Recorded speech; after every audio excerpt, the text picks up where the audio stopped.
Okay. I think it's going. I don't know when this damn movie starts. We've been in darkness for a long time.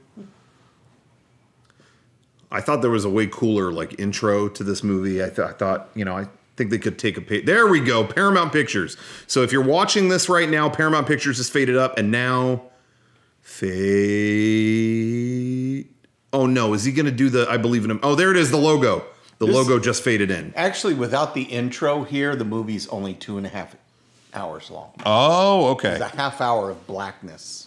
Well, I always thought the intro to this was a little weak. They should take a page from Marvel, you know, and just have like, you know, they flip through the pages of the comics. Mm-hmm. Flip through the pages of Mario Puzo's novel. Mm-hmm. There we go. I believe in America. Okay, so the guy just faded in. I'm trying to help everyone at home sync it up.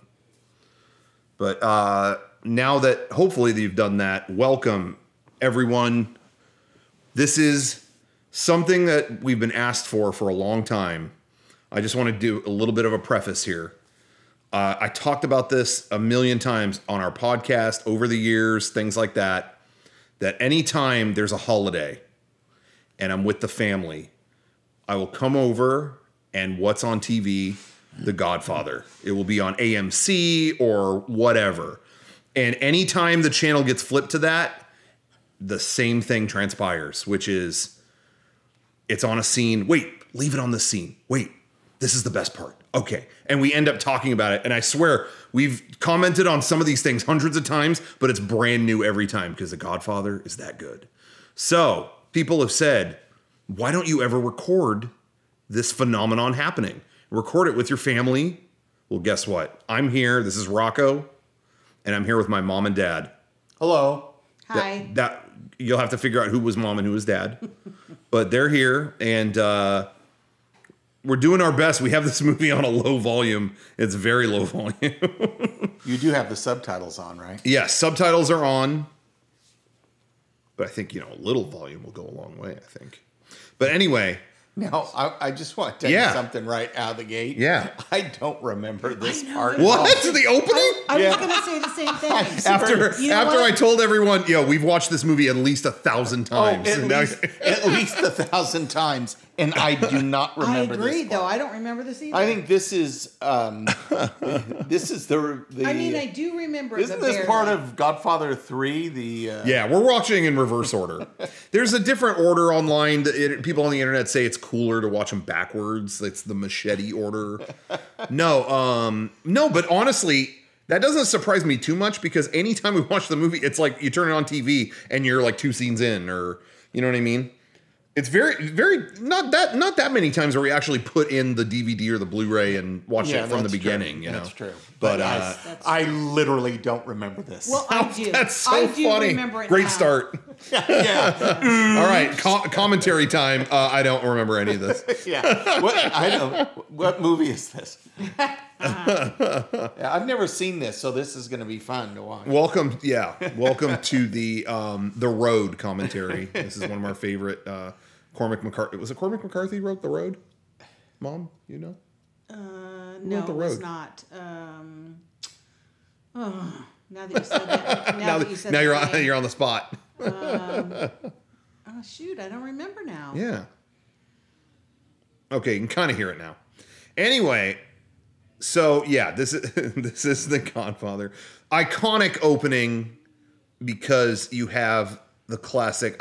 All you hear are the words "I believe in America," and then in the darkness, and you see what they're going for with the cinematography of this movie.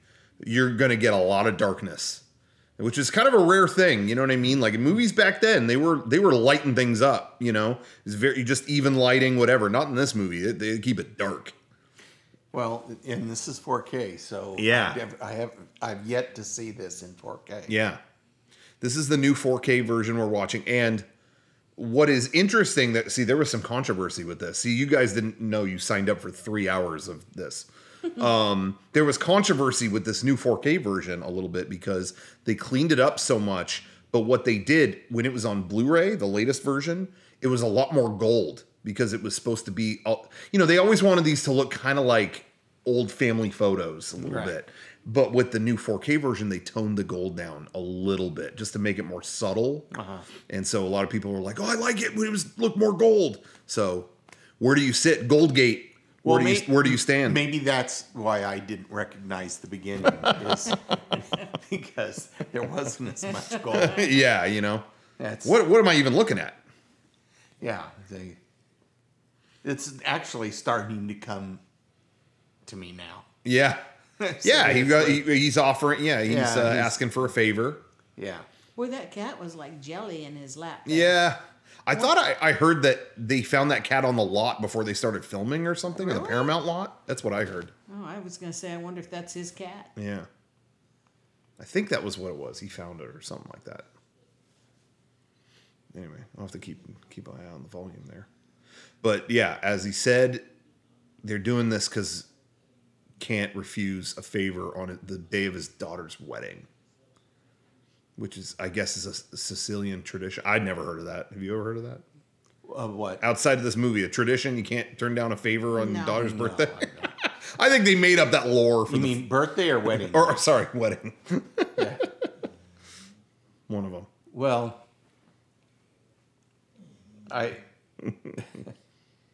it's ironic because today we were in the pool and some lady came in the pool and she was from Sicily. Oh, really? Yeah. No kidding. Well, next time ask her about traditions in terms of her daughter's wedding. Like, well, I will. If she can. can, I saw The Godfather, and I have thoughts. I have questions. Yeah. You know what I think about every time I watch this movie, though? I think about how handsome Marlon Brando was in real life and how he did that with his face. Yeah, yeah. You know, I mean, who would have ever thought to do that? That was his idea, right? Yes. Yeah, stuff in his mouth. Yeah, he put things in his cheeks. Yeah. And I wonder why.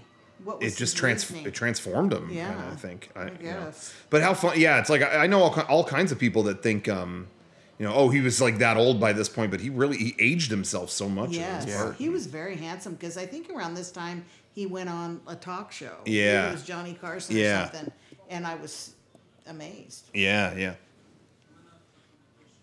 Was I supposed to mess with the lights? I totally forgot. You know, it doesn't matter. Hit any of those? I'll turn them off and then I'll turn on. Okay. Guys, we're adjusting the lighting. We gotta have the lighting's got to be perfect.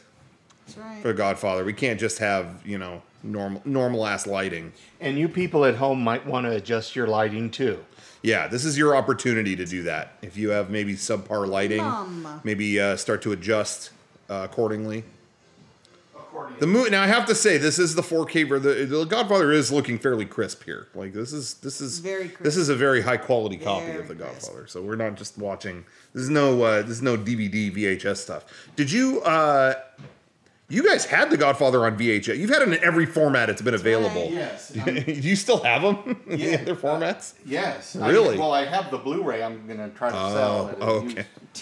I just remember you guys had the VHS, and it was like multiple tapes. Yeah. Wasn't it even more than two? Like, I want to say one of them was three, but maybe I'm remembering I that don't wrong. remember. It's probably just two. I remember they issued, and Eddie Valenti had the television version on VHS. Yeah. Didn't they? Was that the one where you mean like the miniseries version where they recut it, or is it just like a censored TV version? Well, it was the censored TV version. Okay. How funny. But it was for sale. Wow. They sold it. It really makes me sad. So there is a version of The Godfather out there that, like, when they aired it as a miniseries a couple times, they did it all in chronological order. So you had like flashbacks from part 2 first, and then stuff from this, and then stuff from 2. And that version is not for sale anywhere. Like, they aired it on HBO again a couple years ago, but that's it. And it always confused me. Like, why don't you just add that to the box set? Well, they did. Didn't they just do it in chronological order? Yeah. To where it was the very beginning, and then it moved on down. Yeah, that's what I'm saying. I don't know why they don't include that. They've never sold that version. And that was called the Godfather Saga, right? On TV, it was Godfather Saga, and then they did it all in one unbroken thing on HBO, and it was called Godfather Epic. So what's the cooler name, Saga or Epic? You decide. They're both.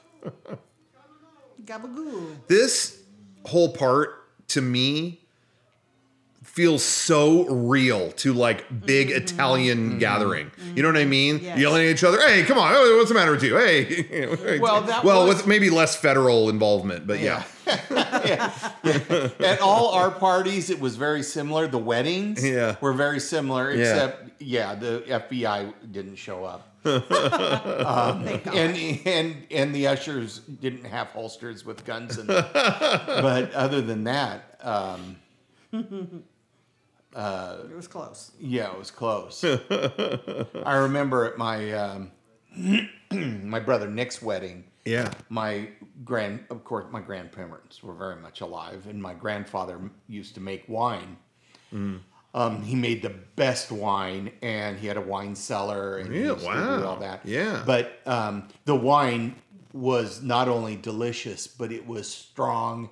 Very really? Strong. Yeah. Oh, super strong. It would knock you on your ass. Anyway, during the wedding, my grandfather made all this wine, and they had a gallon of wine on each table. Oh, really? Yeah. I didn't know that. Yeah, and there were people stealing the wine and putting them in their car. No kidding. And they caught some people trying to heist the wine. Oh my gosh. It was like treasured item, because I remember we gave some to my dad. Yeah. And he thought it was just he really loved it. Oh yeah. Wow. And my dad did not drink wine, but he No sure kidding. liked that wine. It was like a real treat. I never I try I don't really drink too much, but I don't I never liked beer and never whatever, but wine didn't really do, every now and then I'll taste something tasty. Yeah. Wine never did it for me. I don't know. Well, if you sit and just drink it, you don't really, I don't really care for it, but you just got to sip it, and it is good. Yeah. Yeah, maybe there's some I haven't tried yet. Yeah. But. See, it's got the lines. Yeah, it does. Okay. Take a look at that. It always made me sad seeing what's his name, Robert Duvall. One of the best parts of Godfather 1 or 2. He never gets the credit as like, the main guy, whatever, like any of the rest of them. But he is such a critical part of it. Oh yeah. And man, part 3 suffered that he was not in it. That was a blow. Yes. In my opinion, that would have legitimized the third. The death of, you want to call it the third one or the death of Michael Corleone? Whatever we're calling it now. Whatever we're calling it. Yes. That would have legitimized it. Yeah. I'm sorry, George Hamilton didn't do it. I was not a big fan. I didn't mind him. I mean, nothing against him, but in that movie, it just wasn't the same. To me, George Hamilton, at that point in his career, was doing talk shows. Yeah. And $10,000 Pyramid and all that.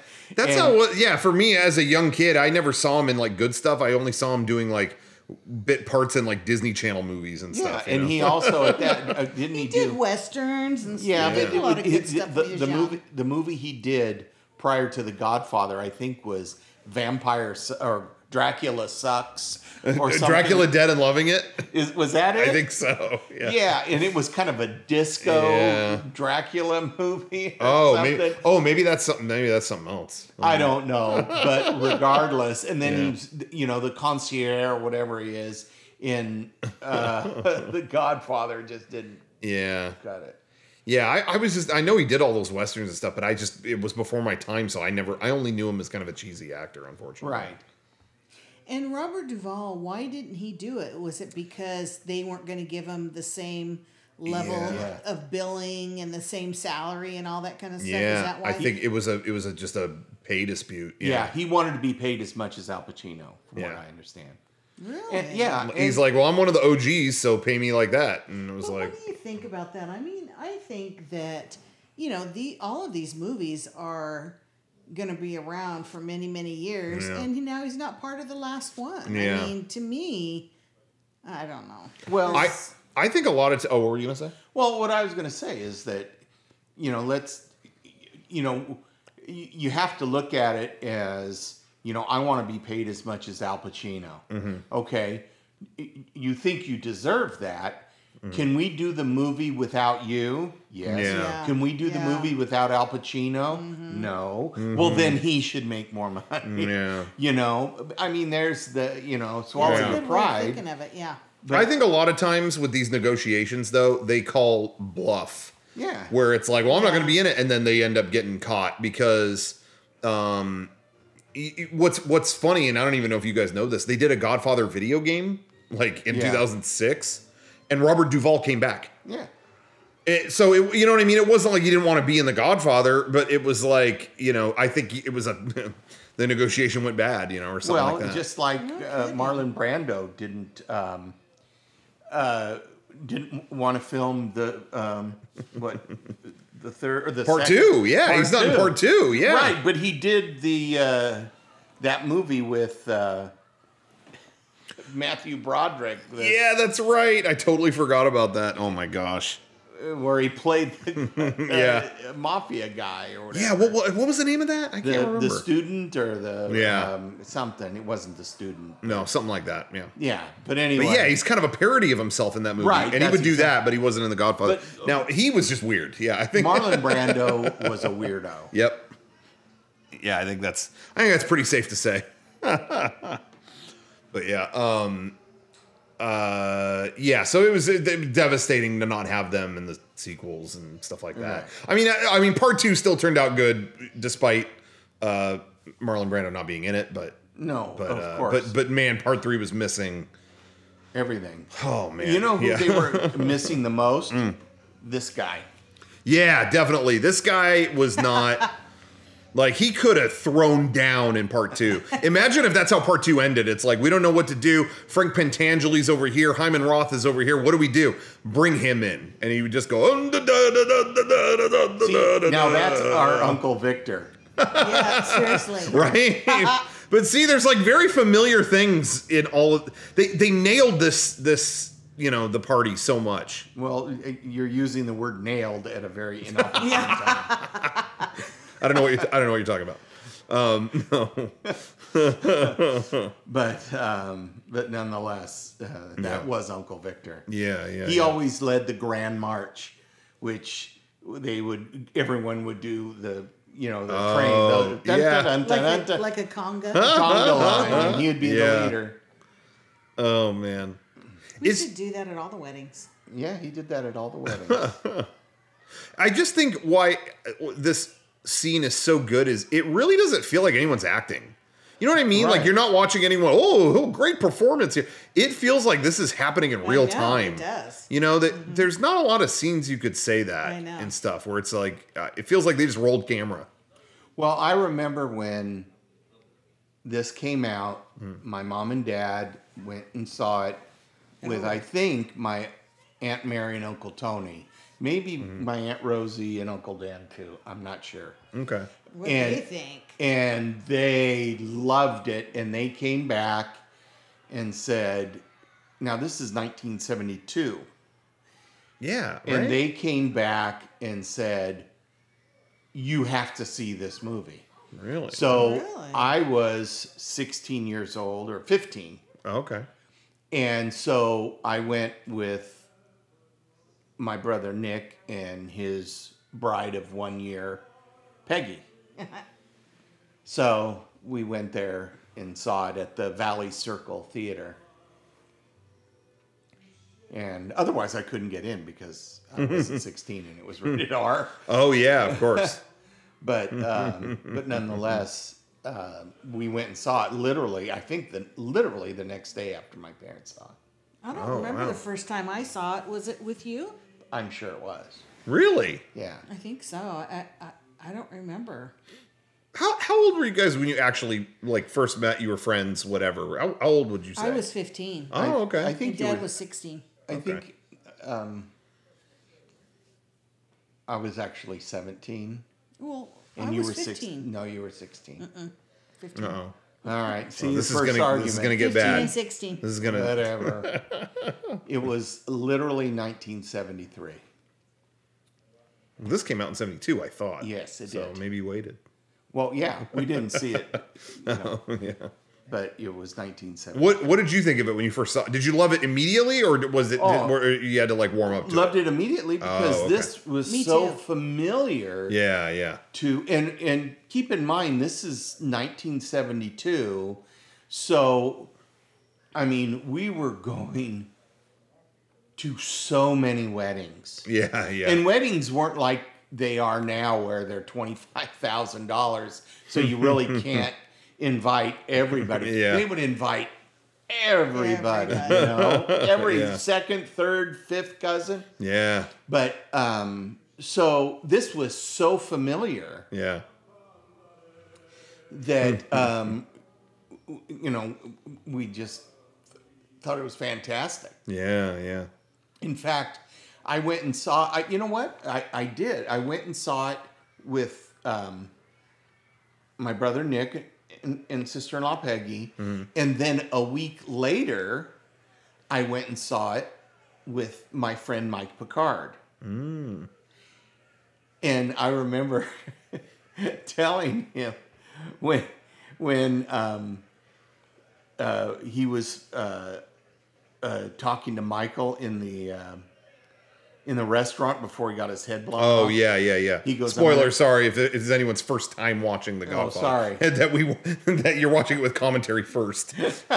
No, anyway, sorry, I didn't mean to cut No, but anyway, he started speaking to Michael in Italian. Yeah. And I told my friend that I understood what he was saying, and I was and I was translating it to him, and I was making up things.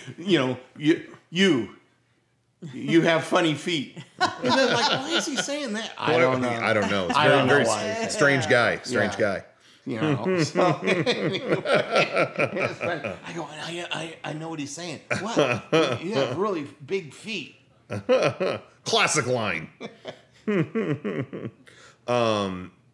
Yeah, well, the first time that I saw it was honestly, I think in high school, like maybe senior year of high school. I'd never seen any of them, and then I think the DVD box set came out. Right. And you guys were like, "All right, yo, it's time." Yeah, I was like, okay. And I didn't actually kind of know what I thought about it. It was just a lot, So I watched it and I'm like, huh.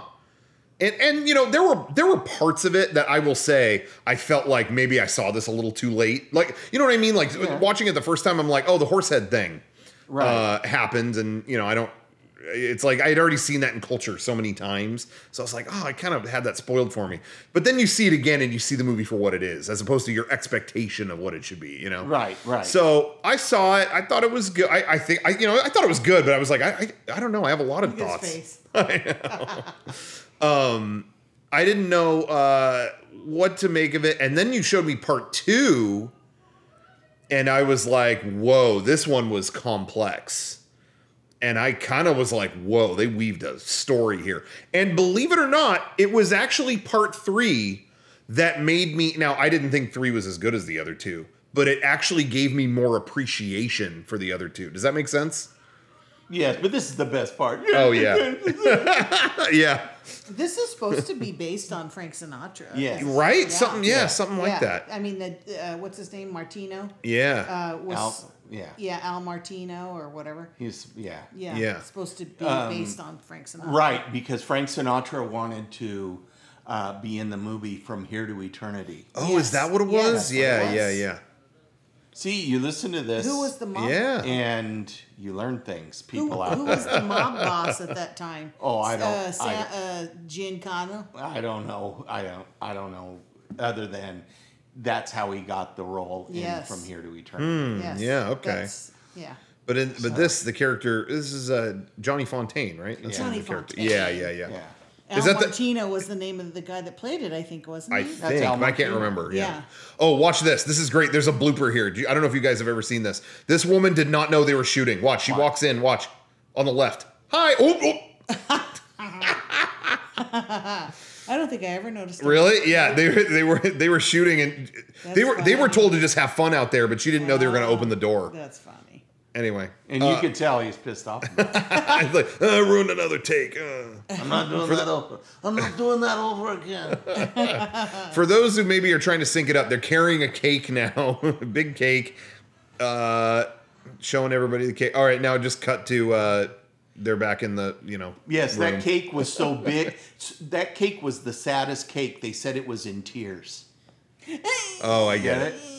That's a thinker. It's this side of the room is getting around, It'll come to you. It's a lot, so. But the thing with The Godfather, too, is like when you were saying maybe I saw it too late or whatever, you can't see a movie like this too late. Because this movie is legendary. Yeah. But well, I think that's what it gave me. That's what I'm saying. It kind of gave me expectations. It's like, oh, the horse head thing. I've already seen that. Oh, what else is going to happen? Oh, okay. I heard about this already. So I kind of brought all these things to it. And it took me like one more viewing to like wash that away and just see it for what it was. And then I was like, okay, yeah, this is a 10 out of 10 movie. Yeah, great. Right. But like I said, it was actually part 3 that made me appreciate 1 and 2 more. Right. And then it was like, hey, okay, I see what they were going for. It opened my eyes kind of to all of it. And then 1 and 2 were like my favorite movies ever. But the thing is with 1 and 2, and that's the sign of a great movie is, okay, what's your favorite? The original or the sequel? Yeah. Well, the original should always be the best, right? Yeah, the sequel is always... That's always how it is. Yeah. But, you can't really distinguish what is what's a better film. This is one of the only series that I know where people constantly debate if 1 or 2 is better. I'm trying to think of other ones. Some people have the debate on Alien versus Aliens, but some people prefer one or the other. Maybe Star Wars, maybe you like Empire Strikes Back better, or whatever. But those are really the only ones I could think of. Well, for me, Home Alone and Home Alone 2. Yeah, they could be interchangeable. You have said that before, but I will say 2. They really just kind of copied the first one, and so I'm gonna say 1 is the way that looks. I think this is actually on the Paramount lot. Yeah. But can I just say something real quick? Backing up to when he was landing in California in Hollywood. I love the music change there. Yeah. The music is so Hollywood. Yeah. I was going to say that too. I just love that. And then when they show him walking down the alleyway or whatever, I really like that. There are great little touches like that in this movie. That's what makes it so good. Yeah. But anyway, what was I saying? Oh, yeah. But anyway, sequels versus the original. Yeah. It's one of the only series you can say that. It's and I don't hate the third one. I really don't. No, I don't either. It's definitely. I do say this sound the most insulting thing I could say. It definitely to me is like TV movie compared to these. Yeah. But I'm still, if it's on, I'm still gonna watch it. Well, I still thought it was a beautiful movie. Yeah, it's and I think the new cut was even better, to be honest. Except for Sofia Coppola. Yeah. There you go. Yeah. Yeah, that Dago Guinea greaseballs. Oh, great. And then he goes, well, I'll find another way to insult your heritage. You're not Italian. Let's keep going down the list here. No, this I wonder if they're get their revenge on this guy. I guess we'll have to keep watching. Yeah. He seemed to he's the most interesting. He seems to be giving up very easily. Yeah, I'm sure that's What's that all about? Yeah. So the Johnny Fontaine scenario was over, I guess. No, there's again. I watched the full. We talked earlier about the Godfather saga, the full chronological cut they did. It has tons of deleted scenes in it. Yeah. And so when they put it on HBO a few years ago, I must have watched it 100 times.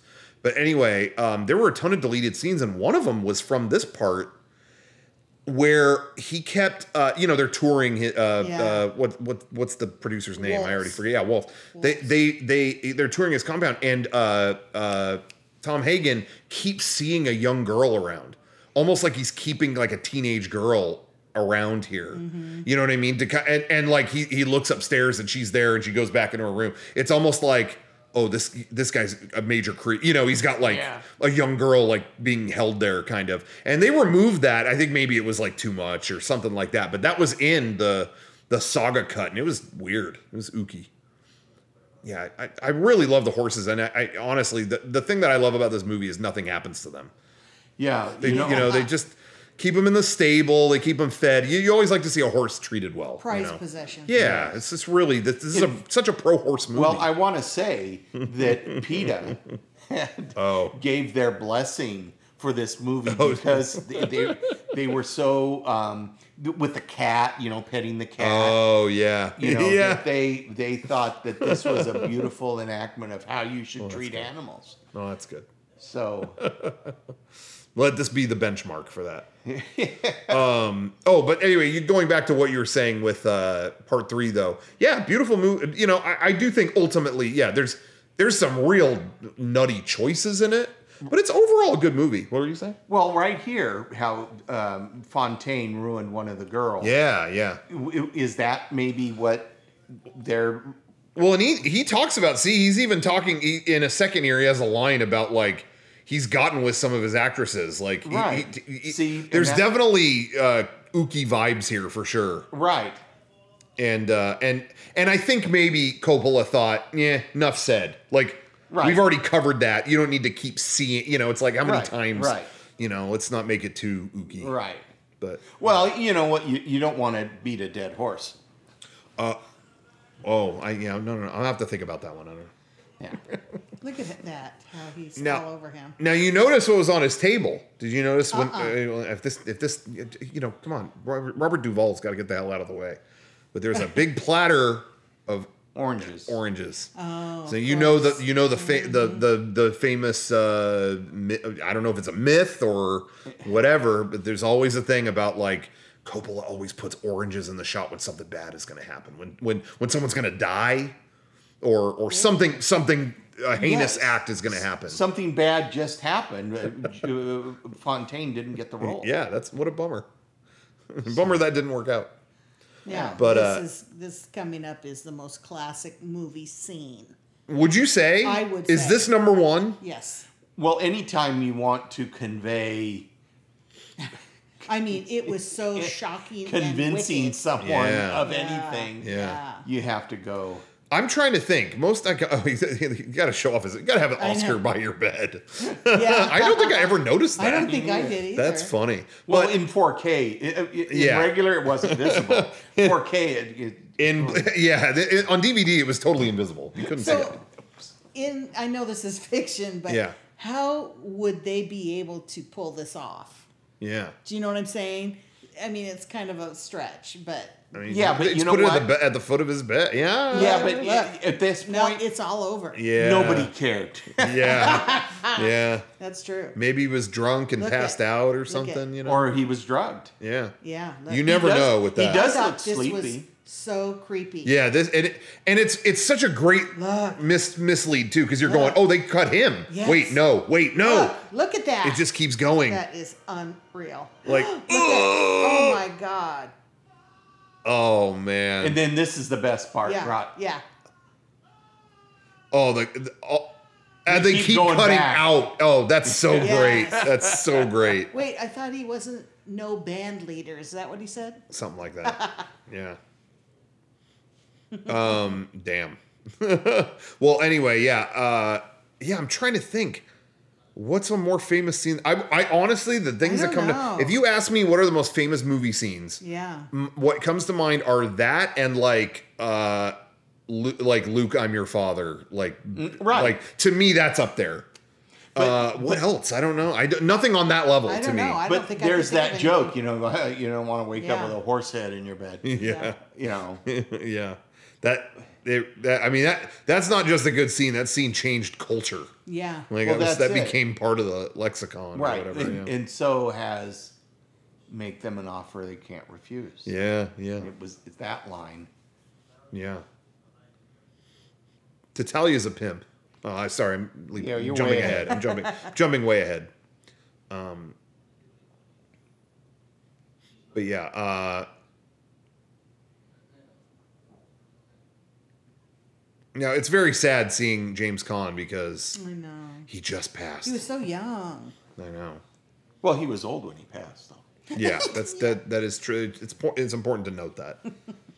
But man, he was great in this. Yes, he was so good. It was so interesting in this because he was the next Godfather after Don Corleone, and yeah, it's supposed to be. And he couldn't do it. Yeah. You know. Yeah, he couldn't do it. Emotional. Didn't have it. That's what's so great about this. The whole story here is it's about who has what it takes and who doesn't. You know, it's like this guy's strong, but like strength isn't everything. You know, his temper cost him. Yeah, he was too emotional. You know, and then you have Fredo. Well, what more do you need to say? What about me? I'm Fredo.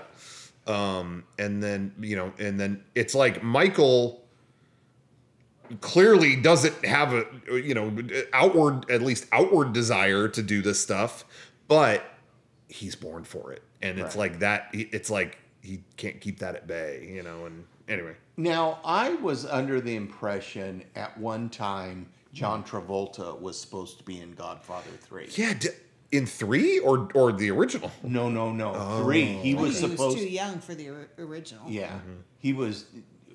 He wasn't even doing Welcome Back, Kotter. Yeah. But I think there are pictures of him in, like professional shots. I think he was going to be, what's his name? Andy Garcia's role. Andy Garcia. Really? Yeah. No kidding. Yes, I think I heard that too. Yeah. I never knew that. Yeah. Oh, yeah. Huh. Yeah. It's interesting. Huh? You might be thinking you might have seen shots from the movie Old Dogs, and you might have that's it. Maybe you got it mixed up, Old Dogs. What was the name of that movie with the motorcycles? Oh, Wild Hogs. Yes. Different movie. We watched that. We were on tour. We were on tour end of last year, and for some reason we had that on loop at one point. Oh my god! Because we just had a DVD of it in the van. It was like, yeah, screw it, put that in. Yeah, there's. I've seen better movies. I'll say that. I think I'm gonna go on record and say this is better than that. So Godfather 3 almost starred John Travolta. Oh, you found a thing about that? Yeah, Wow. and Sylvester Stallone. No kidding. That would have been interesting. I forgot about the sly part. What would he have? What would he have done? I don't know. I wonder if he would have been what's his name's who's the guy they pissed off? Zasa? Yeah. Wouldn't that be great? You guys insult me, okay? We all come here, we want a piece of the same pie. And you have insulted me on this day. Let's go. Maybe he was going to be the henchman. Yeah. Wouldn't that be funny? They get we got new muscle and it's Sylvester Stallone. He's really good. I don't know. Muscle. Yeah. Did you guys see have you seen the promos for the new Stallone movie that's coming out? He's like he used to be a superhero, but now he's just like old and homeless or something. What? Yeah, it's called Samaritan. I did see something, but I didn't get what you just said out of what I saw. I thought it was just going to be like, he's like homeless guy and he's getting back on his feet. That's what I thought. And then I watched the trailer and it's like, wait, I think he just punched through a car. Wait, what? I think he just lifted a car. Okay. Yeah, I did not know it was going to have that angle to it. Well, I follow him on Instagram. Yeah. And he's got a great Instagram. Yeah. Well, he loves to end every post with "keep punching." Yeah. Anyway. Well, it seems like he wanted to direct it. Oh, really? Yeah. Yeah. I think he's in a weird place with Rocky right now too, where he's like he really wanted to write and direct the new, they're doing the Creed movies now, right? And they like won't let him. Like they're kind of like, yeah, we're good. You've had your time, and he's like, no, I'm not done. Whoops! I guess Johnny got the part in the movie. Oh yeah, that's right. The flowers. Yeah. Okay, so now they're giving Luca Brasi telling him to scope things out. Yeah. Go check out the Tatalias, scope out Salazzo, all that stuff. And an important thing you want to make sure you didn't miss is Sonny tipped off what he was thinking, and you're never supposed to do that in the meeting. He goes, "Come on, Pop, why don't we get into the, do this with them?" And no, don't tip the hat. So that makes them, the other families go, "Oh, so if Vito was out of the way, Sonny's next in line, and he would be down with all this, wouldn't he?" They found fatal mistake. Yeah. Look how good that looks. I know. Yeah, for a movie this old and it's kind of filmed. I mean, it's filmed great, but like it's shot to look kind of old, a little bit. And considering all that, it looks good. See, this part's gold. See, you guys are wondering where the gold went. It's here. It's a pretty gold looking shot. You know what? It was good that he put on a bulletproof vest. He should have worn that on his hand and his neck. Yeah. Ooh, should have got the bulletproof turtleneck. But see, and that's why the Godfather, Don Corleone or whatever, said you never tell the people what you're thinking because well, it ended up being damn near fatal for him, but that was Sonny. Yeah, it was a dangerous tip off that he gave there. Now, we just saw Paulie. I think we know, right? Didn't Paulie kind of inform them of some stuff too? Mm-hmm. Right? And he tips them off that he knows when Pops is going shopping or something like that. Right. Yeah. Luca Brasi, again, this is like great. He's such a great muscle, but the guy's so dumb. He's got to like rehearse every little moment. And it's just like, he's the muscle. Yeah. That's it. Yeah. Wasn't he supposed to like infiltrate? Yeah, he's like, get info on here. And look, he acts, he smokes the cigarette and he's all acting like, okay, I'm Mr., I got it together. And then he doesn't. And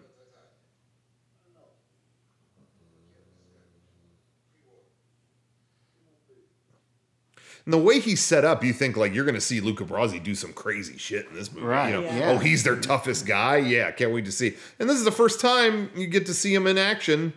And it doesn't last too long. I watched this for the first time with they re-released it in theaters, and I went and saw it with some friends. They didn't know anything, and this surprised them quite a bit. Because again, I think they set you up in the mindset of like, oh, we're going on an adventure with Luca Brasi. What's he gonna do? Right. Yeah. And it's like, nope. Because he seems invincible. Yeah. It's like, oh yeah, you're not gonna take this guy down. Mm-hmm. And he's got a bulletproof vest. Yeah, how can they take him down? What could go wrong?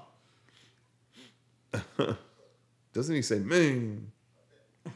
Something like that. Like he doesn't mind the 50,000. See, he doesn't shake the hand. Oh look, Mr. Tough Guy.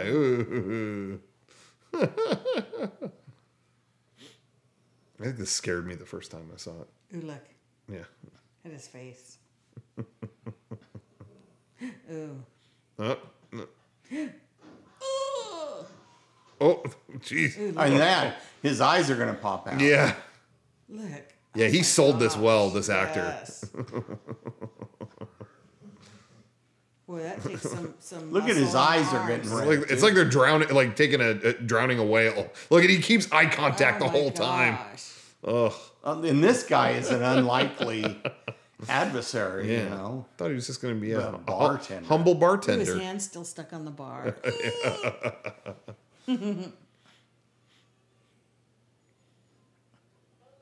I'm surprised they're. Oh yeah, they pick up Tom Hanks. Now, anytime there's Christmas in a movie, you get this boring argument online where it's like, it's a Christmas movie. Oh, technically, it's a Christmas movie. I never hear that about Godfather. No, because it's too good.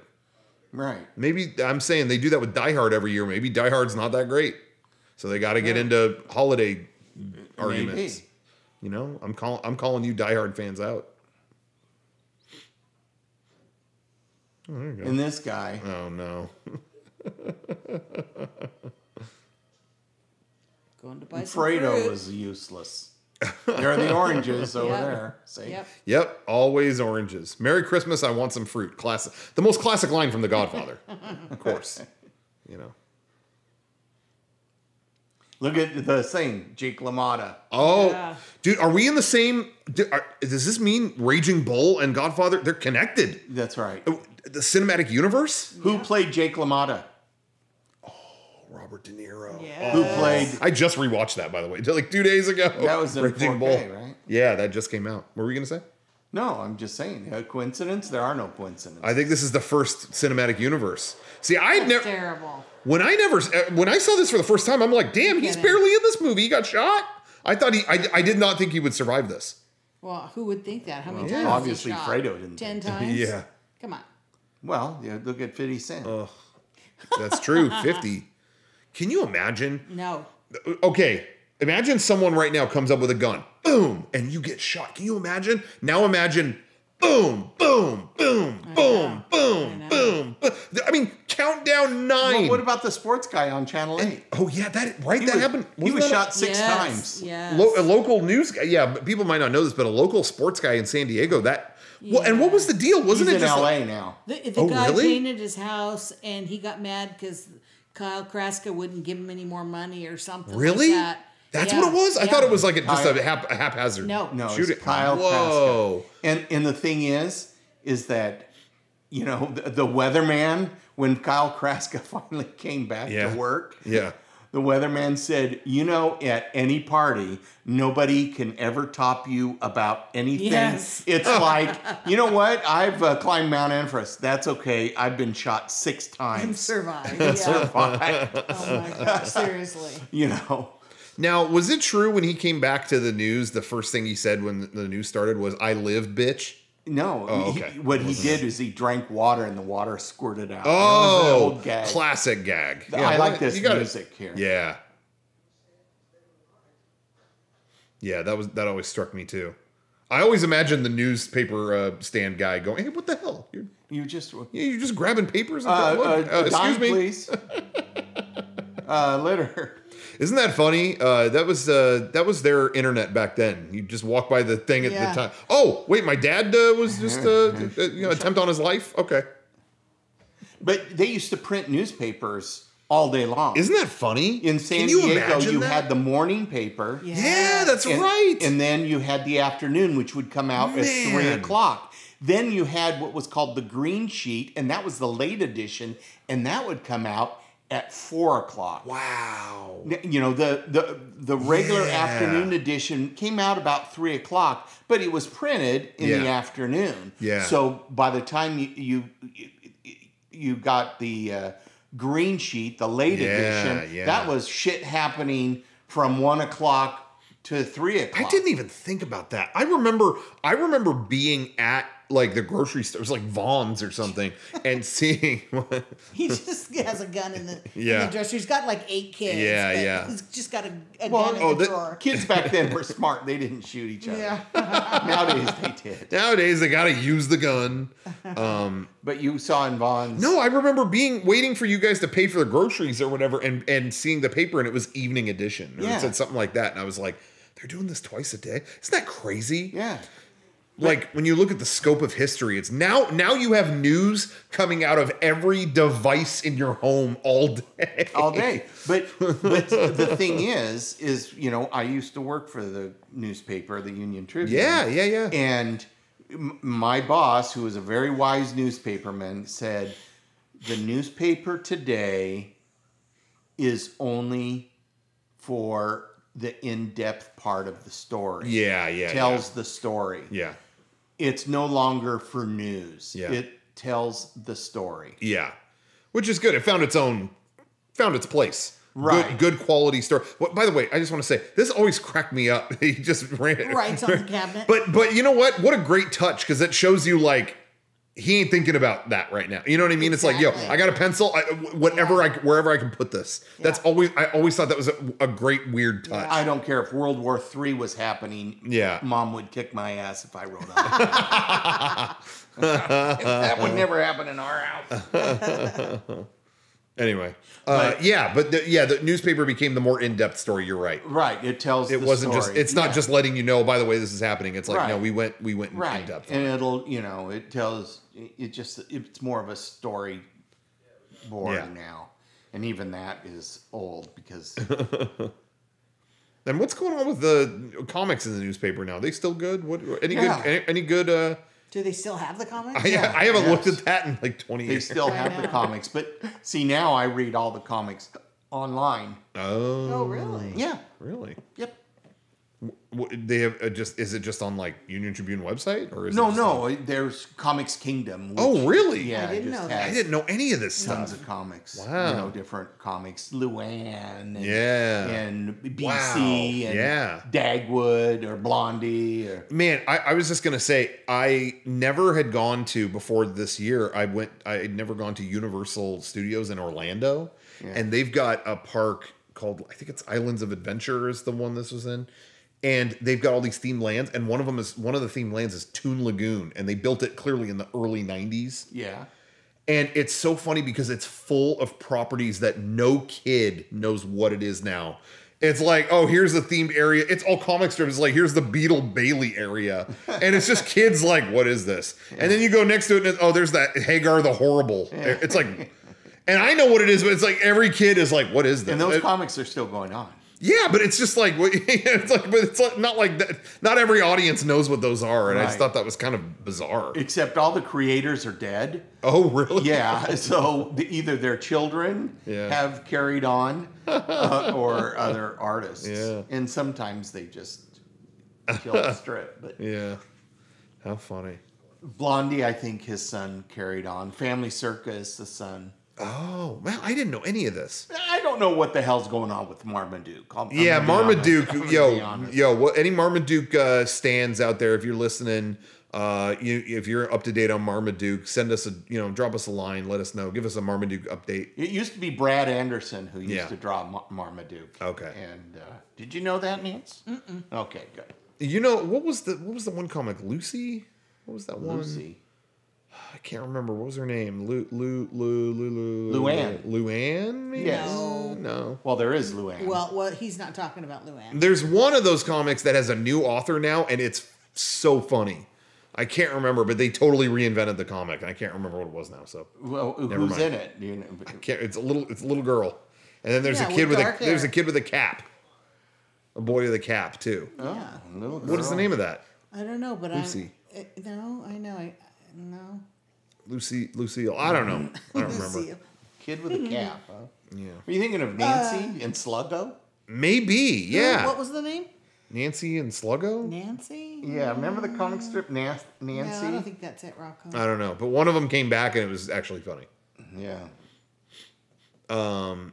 Anyway, but yeah, no one knew what those comics were.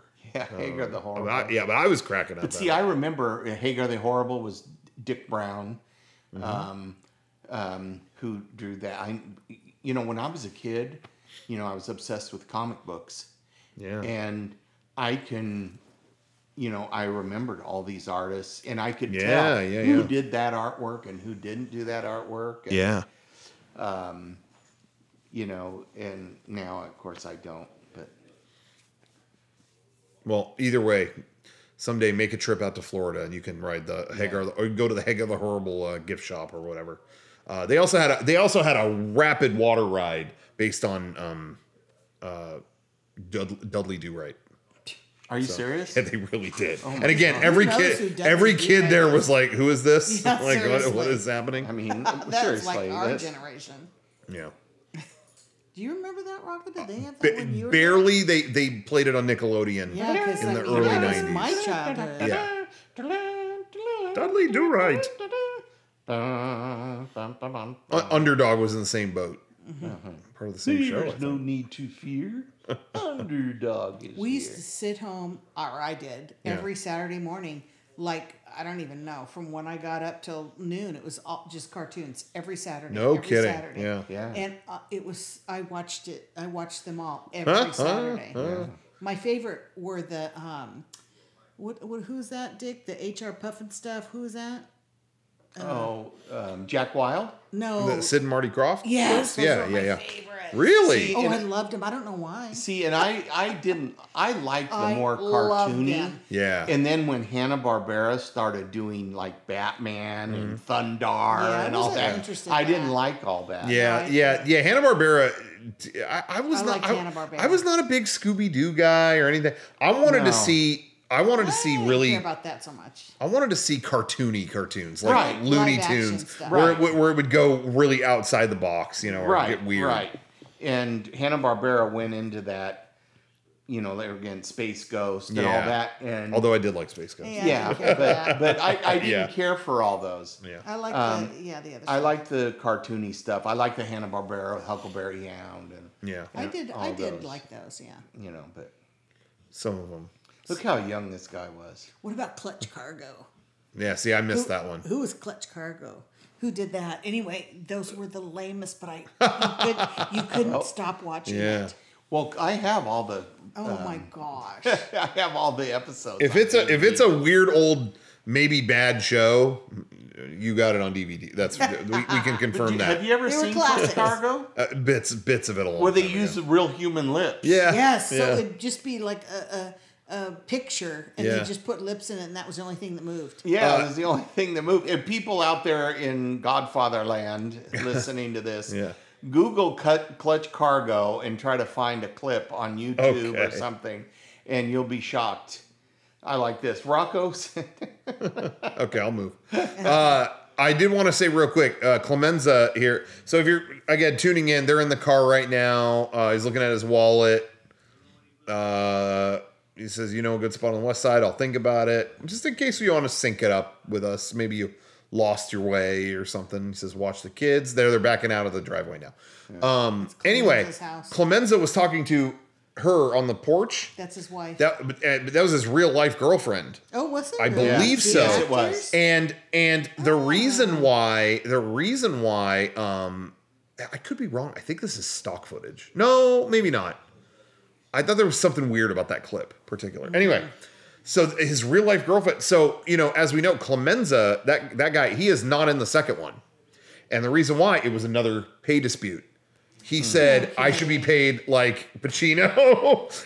and they were like, bro, no, we can't do that. Like, we cannot do that. I didn't know that, Rocco. And, I'll say for a second, maybe the best shot in this movie. Yes. How do you get a more iconic shot than this? Seriously. Come on. Did you notice the Statue of Liberty was in the background? Well, that's what he's talking about. That's what I'm saying. Yeah. Like, how do you nail that, you know? Let me tell you. Yeah. How many times have I seen this movie? Yeah. I don't think I ever noticed that before. Really? Is that weird? What? I know. I swear we talked about it. I don't remember it. I don't know if I've ever seen this movie. No, I think you know. It's a long movie. You know, there's things maybe you forget, but I know we've talked about it. I don't remember the Statue of Liberty. That's so funny. I don't even think they like intended that when they showed up there. It was like, all right, this is a good area, and it's like leave the gun, take the cannoli. Oh, that in my mind, that is the most iconic line of The Godfather, not just the first one, of all of them. And people say that. Yeah. Yes. Because why is that the perfect Godfather line? It's symbolic of the whole thing. Leave the gun. Okay, we shot the guy. Leave it. We need food for our family. You know what I mean? Like we did a bad thing. Now we're gonna walk away from it, but we still have cannoli for our kids. Yes. It's important. Know? Yeah. That is this is also, that's one of my favorite lines. This is one of my favorite scenes. Yeah. Him showing him how to make the sauce. Yeah. A little tomato paste, a little sugar, and that's my trick. I love you so much. Yeah. I love this part. Yeah, I love this. Yeah. Come on, Michael. Tell her you love her. Come on. If I don't have you, I'm going to die, or whatever he says. Yes. What were you going to say? I was going to ask Dad if his grandfather ever cooked anything. He never did. Huh? No.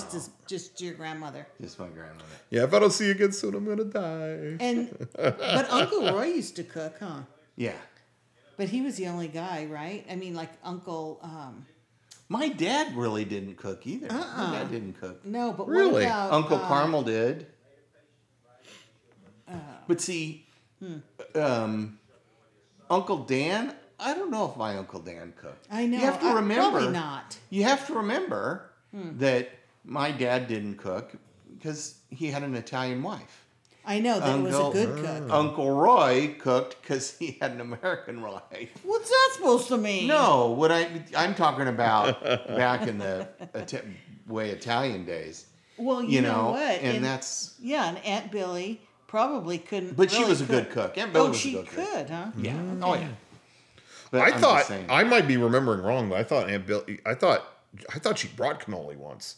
I remember being a kid and I thought they said that she brought some and it was really good or something. Yeah. I have this weird, vague childhood memory that she brought that. Her making and everyone was like, yeah, this is good. Well, on Christmas Eve, they used to make Uncle Roy and Aunt Billy used to Carton Dads. Yeah, but to this day, I've never, ever had a cannoli. What? Oh my God. Wait, I'm sorry. What? There's nothing there you wouldn't like. I know. I just have never had a cannoli. Let's confront the elephant in the room. Let's just get it. Let's get this out of the way. Yeah. We saw the cooking scene, so the ice is broken. Dad, you are what some would call a picky eater. Yes. You have certain things you don't like to have. I don't know if it's okay to get into it on here. Yes, you're fine. Certain things you don't like if anything sets you the wrong way, you steer clear of it when it comes to food. So, was there something about cannoli, or you just never happened to try it? I just never happened to try it. Okay. I should make some. But there's nothing. There's nothing you wouldn't love there.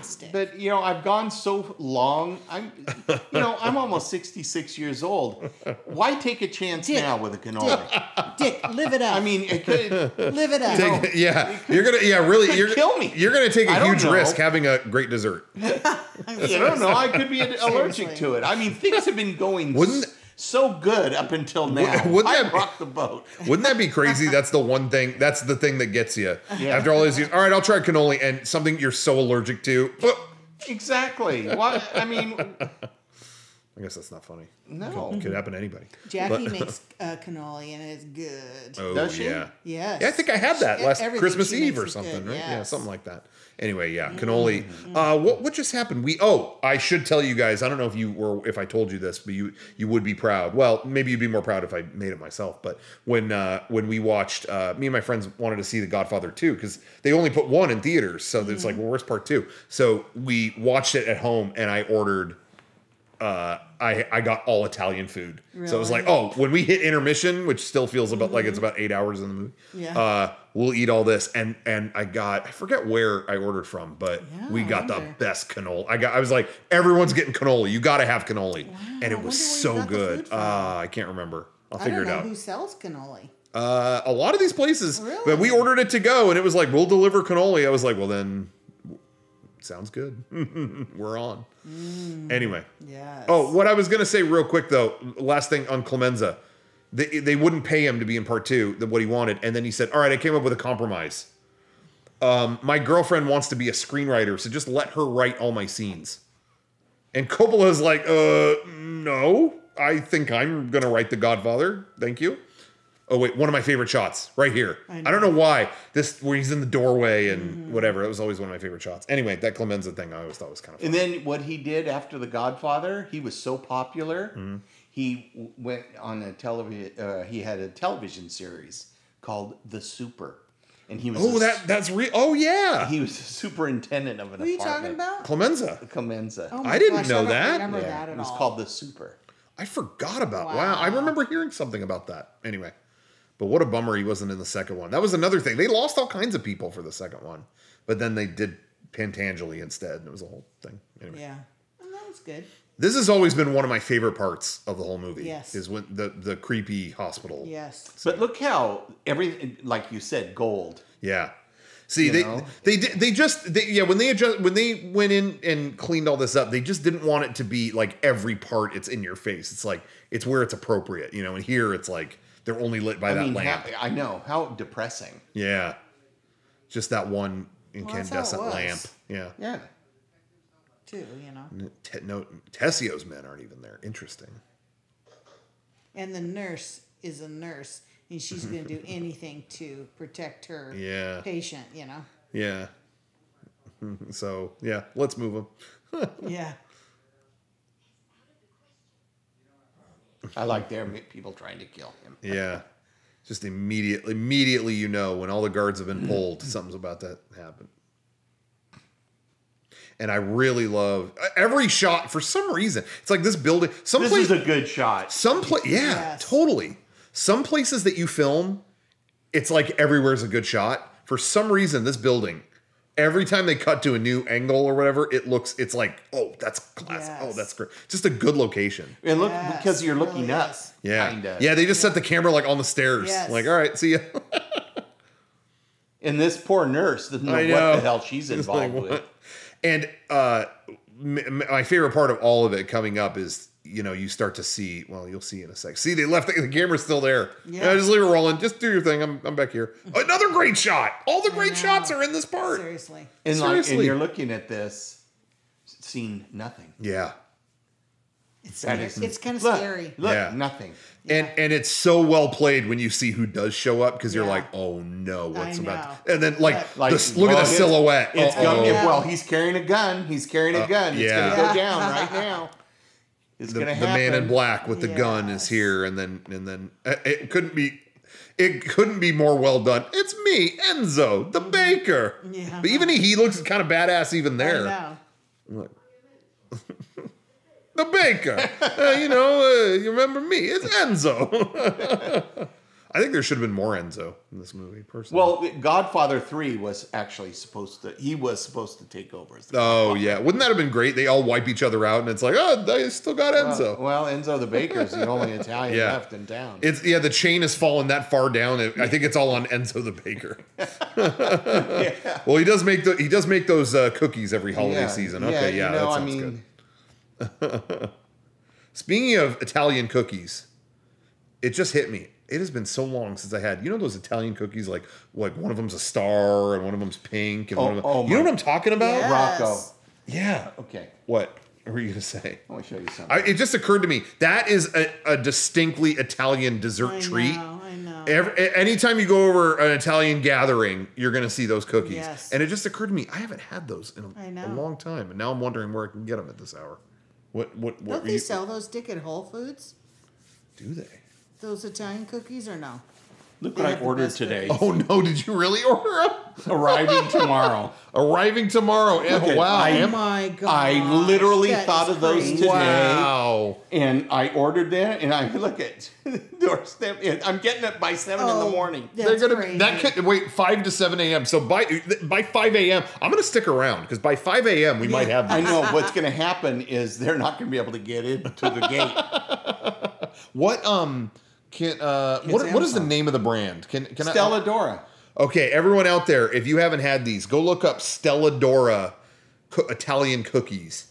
And if you want to do this movie definitively, well, first of all, you get cannoli. But if you can't get cannoli, have those cookies. You will get a little Italian treat. I'm telling you, I miss those cookies. I might order some myself. I ordered two boxes of it, and then you got that and relish and hot dog relish. Do you remember hot dog relish? Well, yeah, I mean, no, I mean not regular. No, not regular relish. Oh, what is it? Hot dog. Actual. Does it have mustard in it? Yeah, do you remember that? Yeah, I can't quite see. Can you make the iPad brighter? Could you? And then it's like brighter than the sun in here. And then. Hamburger relish. Wait, hold on. Before relish talk, this is my favorite part of the movie. Yes. He cannot light the cigarette. No. He's trembling so bad. But this is typical. And then look at Michael. And then watch. He just goes, I got it. Look at cool as a cucumber. Look, because Michael was born into this. He has what it takes. Look, they always. His dad did not want him to be in the business. Yeah. So his whole life he heard, I have to go to college. I have to do this or that, whatever. Yeah. And not, be in the family business. Yeah. But he's born for it. He's born for it. He noticed there. He's like, look, I'm not even phased. Yeah. Anyway, sorry. I'll do what I got to do. Yeah. Well, back to the relish. Back in the day, do you remember hamburger relish? Relish? That's the relish that they would put on. And it had ketchup in it. Yes. Bob's Big Boy. Yes. Really? I do. Hey, you know what? Oh, by the way, I don't think I told you this. I went recently to Bob's in Burbank. There still is one, and I think that was on the burgers. The burgers are so good. I had the famous double-decker cheeseburger. Oh yes. Oh yeah. I had that. But anyway. Wow, you got every relish possible. Yeah, every relish. What's up with that though, Dick? What? Tons of Why relish did I What are you order gonna do cookies. with all that? Like, we don't have any place to put it. I haven't thought about that yet. Yeah. I like that. Oh yeah, Officer what Krumke Broke or his whatever jaw. his name is. What is his name? Remember, he was kind of, look, He broke his jaw. right, but the cop, the guy who hit him was kind of disgusted with himself, I think. I don't think so. You don't think so? No, He I seemed think- Was his kind name of- McCloskey? No, because I think that's all that happens here. Yeah, McCluskey, I think. Yeah. What happens is they just chew him out here, like, yo, he's got legal representation. We know you can't do that. Yeah, I think he's just more like, oh, shit, I shouldn't have done it. Like, Yes, I don't think right he knew. there. I don't think he knew quite what he kind of bought into there. That's what I Yeah. mean. Yeah. See? Look at Yeah. him. He's Yeah. a hothead. Yeah, But he was on the take, obviously. yeah. Oh, To definitely. avoid Yes. avoid protecting the hospital. But yeah. But I'm getting those cookies tomorrow. Yeah, I was gonna say, What a why coincidence. didn't we record this tomorrow? We could have had the cookies here. I know. I know. Now I can't stop thinking about it. I'll come by 5 a.m. tomorrow. I'll see you there. Let them in the gate because they're going to want to know the code. Oh man. We should take a moment to talk about Abe Vigoda, the actor that was Fish. an old man his whole life. There's certain actors that you see him in this. I mean, he doesn't look very old there, but you see him in like I know. later scenes, and it's like he was an old dude then until the very end. And how would you like to be the actor that everyone automatically assumes has died? Yeah. Every mean, time it was like, oh, Vigoda, he's not here. He was alive for 20 years while Yeah. people thought he was dead. Yeah. I'm just like, Yep, Abe I remember. Abe Vigoda's on this show. Well, isn't he dead? Or Abe Vigoda died. Yeah. He was alive? He was still alive? Yeah. This is also one of my favorite bits of dialogue in it. What did he talk about? What did he say? What did he say? Bada beep, bada bop, bada boop, bada beep. Yeah. They didn't subtitle. We're watching the subtitle. They didn't subtitle bada boop, bada beep, bada beep. They didn't subtitle that. Come on. But see how, look at him. See how amped up he is? Yeah. And he's just going to make He's a shitload of mistakes. He's gonna cause actually problems. excited. Yeah. He Yeah. wants to go Like in guns he's in his blazing. element. Yeah, exactly. Everyone in the movie has their own element, and yeah. this is his, and it Yep. just causes trouble for at- everybody. Yeah. Yeah. And he can't keep that separate. Yeah. Oh man. Not all, and for an older movie, you got to remember, movies of this era, the makeup was, I mean, definitely not as good as it is now, Yeah. and a lot of times would be unconvincing. But again, what's his name, Marlon Brando, a lot of people don't even know that's makeup. And then Michael, it just came in with the his face all mangled. Right. And Yeah. it looks real. Like does. you're not looking at that going, "Oh my God, come Yeah. on." Yeah. It actually looks legit. One of And my also, Clemenza is actually a woman. that's and they true. let him Yeah, look I mean, like a it's a man. whole different thing there. They really did a That's whole. really good makeup. Yeah, they're incredible. And Robert Duvall, that's actually Shecky Green. Shecky Green, yeah, yeah. That was Is a whole that- makeup do you thing think that's his too. real hair. What's Duvall? Robert Duvall. Maybe. I Probably. don't think so. really? I don't know. No. I actually think don't it's know. Well, he piece did. or- Well, You're starting to see Michael stew over here. He's going to kill Pop, and it's like, no, okay, you don't need to get into this. One of my favorite shots in the movie. I know I keep saying that, but classic shot. See, they're getting the camera into position. They just lowered it, like they were following him around. They just lowered it. And now they're getting ready because they're about to do the longest push in. I don't remember if they cut before this or not. But they're about to do the longest, slowest push in on Michael. It's probably on a dolly track right now, and it's like, don't push it yet. Don't do it. Don't do it. They're getting ready. See, wait. They're starting to see. Like, if anyone screws up, they have to do the whole thing over again. But see, they were following him around the room, and now it's like they saved it for this. Now they're going to keep going. And you're starting to see, wait, what is this side of Michael? Like the camera replicates our feelings right now, which is I'm like he's pulling us in. Like what? Right, and we're going, wait. Yeah, hold on. Yeah, it's like he's drawing caught in the tractor beam. Yeah. Then I'll kill them both. But again, I like this though. Look, yeah, they all start cracking up. Look at that dramatic shot is wasted on them. They're just like, oh yeah, you're the lead now, okay. But I always have appreciation for shots like that. Again, when they're pushing in on him, there was all that conversation beforehand, and then they push. It was all one take, and you just got to remember, like, as they're pushing in, if it goes out of focus, like they get too close and it starts to blur, do it all over again. You know, it's like, oh my God, how frustrating. I think about that every time. I'm like, what if it went out of focus? But this was radical, what he was saying. But he had a plan. Yeah. See? He was a dishonest cop. That's a terrific story. We have newspaper people on the payroll. He farmed the whole thing out already. Exactly. Like he already mapped it out. Yeah. Boy, this movie's flying by the way. Right. I said this earlier. I was like, it's a 3-hour movie. I've seen this so many times. It's like, stay tuned. We're doing Godfather 2. Let's just do it. We're already here. And then by the time it's over, we'll have the cookies delivered. Yeah. Hey, now I'm in.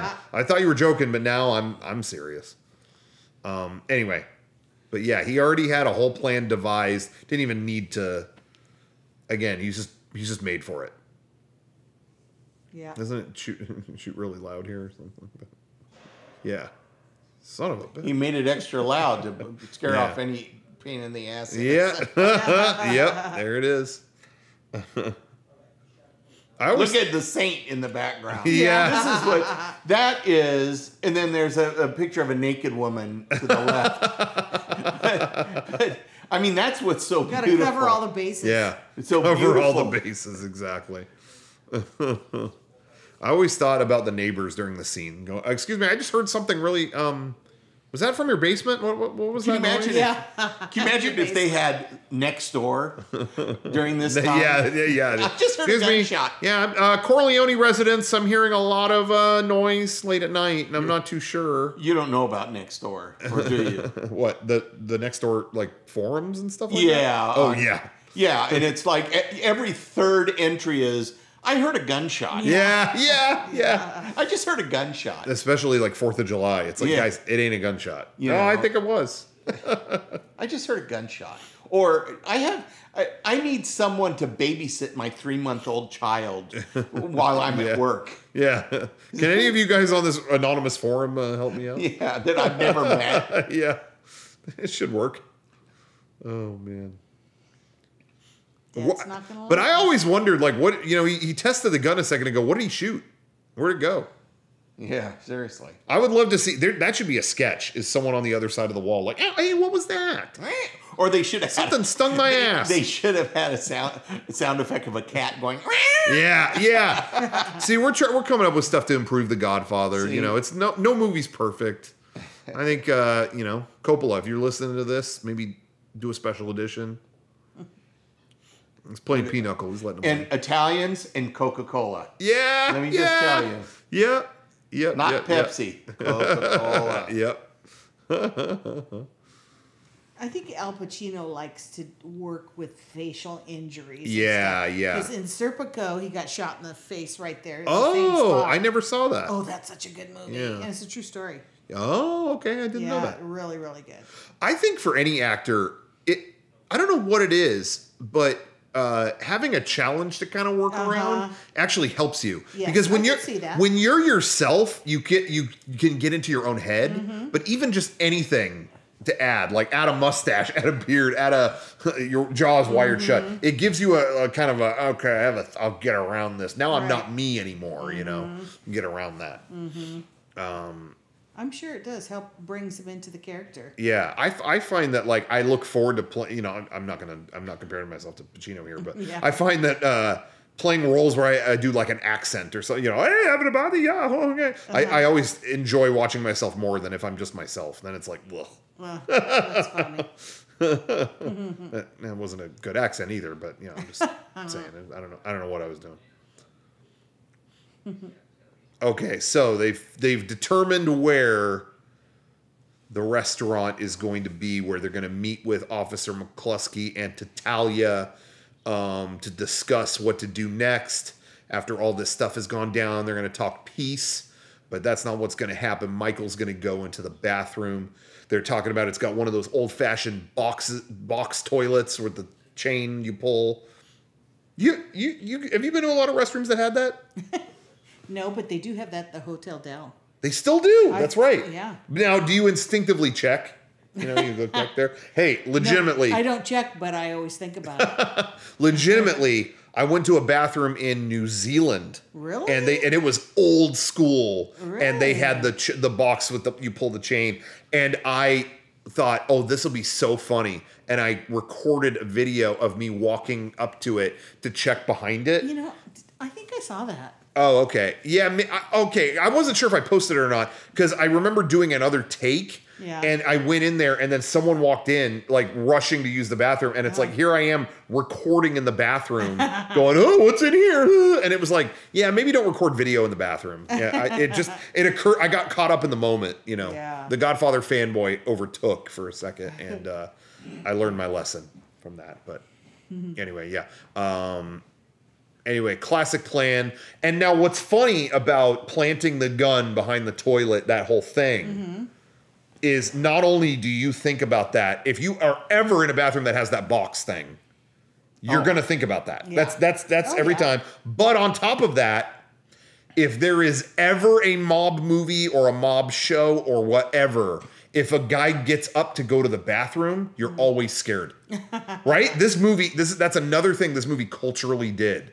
Was when they get up like, oh, I'm going to use the restroom. You're like, uh-oh, he's going to come back. Right? And even the ending. My dad saw a sign for a yard sale and they forgot to put the D. So it's like pirates selling things, a yard sale. Yar. Anyway. But yeah, you remember the ending of The Sopranos? Yes. And it's, okay, they're eating in that diner and we kind of don't know what happens there, but then you see that one dude get up and he goes to the bathroom. Yeah. And and it's natural if you have ever watched any mob anything, Godfather has instilled that fear in you. Someone got up to go to the bathroom, they're coming back with a gun. Like that is baked in now. Doesn't Club 33 have that?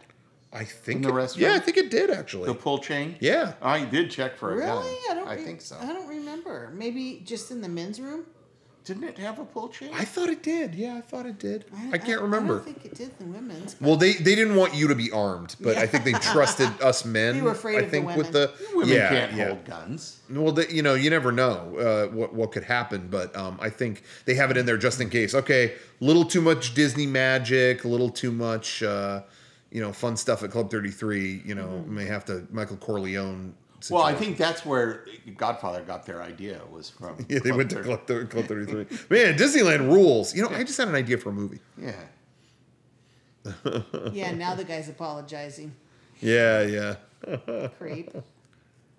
What's so interesting is how he's playing this too, is that he's not happy. Yeah. He's pissed off. Yeah. So he's not stoked at all. Yeah. And what I mean is that, it's like, he's not pretending, he's playing this role really well. Yeah. Yeah. You can say, well, try to be like you're forgiving. Yeah. He's bummed out. He's tired and just wants it to end. Right. But he's not being forgiving. He's like pissed off. I want this shit over with. Yeah, exactly. And you broke my fucking jaw. Yeah. Excuse me. That was kind of a cool drift scene. Little again, kind of inspired Fast and the Furious. I think a little bit there you go. Doing, Tokyo Drift. Right. Kind of cool. By the way, the music coming in, we haven't even talked about the music. Yeah. The best movie score up there ever. I would say this one, but I'm going to say part 2, I actually put the music even higher in that one. See, that's the sign of great movies where you can't even... I agree. Well, actually, on that note, just get it out of the way now. Which one do you like the most on your personal scale? You know what? The original is always Yeah. You know. Yeah. But you know, but it's like, you know, so close. Yeah. What do you think? I don't know. I don't know if I can say. Yeah, I know. Both, I know a lot of people stand on their own. When I watched them both with my friends, I remember Johnny, when it was over, was like, "I can't rank these. Yeah, I actually like they can't. Yeah. I can't put them in what order. Like I don't know." I will say for me, one is the iconic. It's the classic, whatever. But I think one, it's more about the characters and how they all relate to each other and how they whatever. Two is about the twisted plot. Like the characters kind of go away. You know, it's kind of it kind of boils down to Michael suffering in his time and making others suffer, and the flashbacks with Vito. Well, you're getting the backstory. Yeah, and so I will say I love a twisted plot. Yeah, and I am a sucker for the emotional flashback. So I am a part two. I think I got to say part two for me. I'm a sucker for revenge. Yeah. There is that. Yeah. Well, I don't know. I do love the backstory. This is so iconic. Yeah.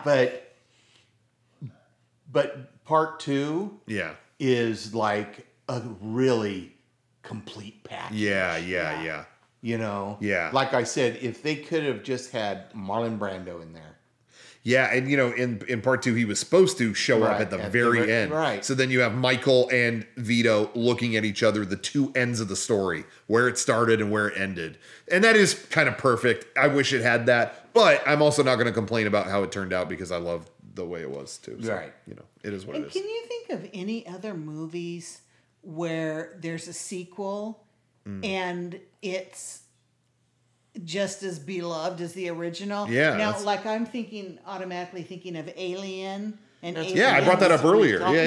So what I'm saying though is, and they were good, but I would take the second one over the first one. Oh, so that's what I was going to say. Question really, with Aliens, you're now. I used to feel that way, and then I rewatched them recently, and I'm like, oh, first one I think is the well, it was good. It's so atmospheric and unexplainable. It was good. But I will say I probably prefer the first one, but how do you do a sequel better than what they did? I mean, like you can't replicate, you can't just copy the first one again. You can't do that twice. No. And instead they just went all out to the wall on two. And that's just my opinion. Yeah. I mean, but with these two, I like I said, I don't think I could say which one's better. But what's ironic is all the Minions movies keep getting better. Totally. And it gets harder and harder to rank them, and I really think the Rise of Gru is where it came to its own. I don't Groot? Right? Oh, sorry, no, just Gru. We'll talk about Groot on another commentary. By the way, this is done so well. When you first see this, you're going, "Oh my god, they forgot it." It's not there. Yeah. Like what a great part! Like, oh my god, and then they're showing. Now I'm suffering. Yeah, I don't think he found his gun. And they're cutting to them like looking like, "Where is he?" And it's like, "Oh shit! Oh my god!" And then, "Oh okay, all right." The first time when I watched this with you guys, I was sweating during that part. I was like, oh my god, come on. I know. And this guy's like a big idiot. I know. Yeah. But it's so smart that they keep cutting to him looking. Yes. Like, oh, he's gonna do something. And what's great too is in these parts you're hearing the train. It's like it's almost like his thoughts. Like his thoughts are getting louder than what's happening. I mean, he's holding his head like going. Like moment of explosion. Together. Yeah. And then you think, oh, he's gonna shoot him right now. Yeah. It's like, come on. See, Coppola's toying with our emotions.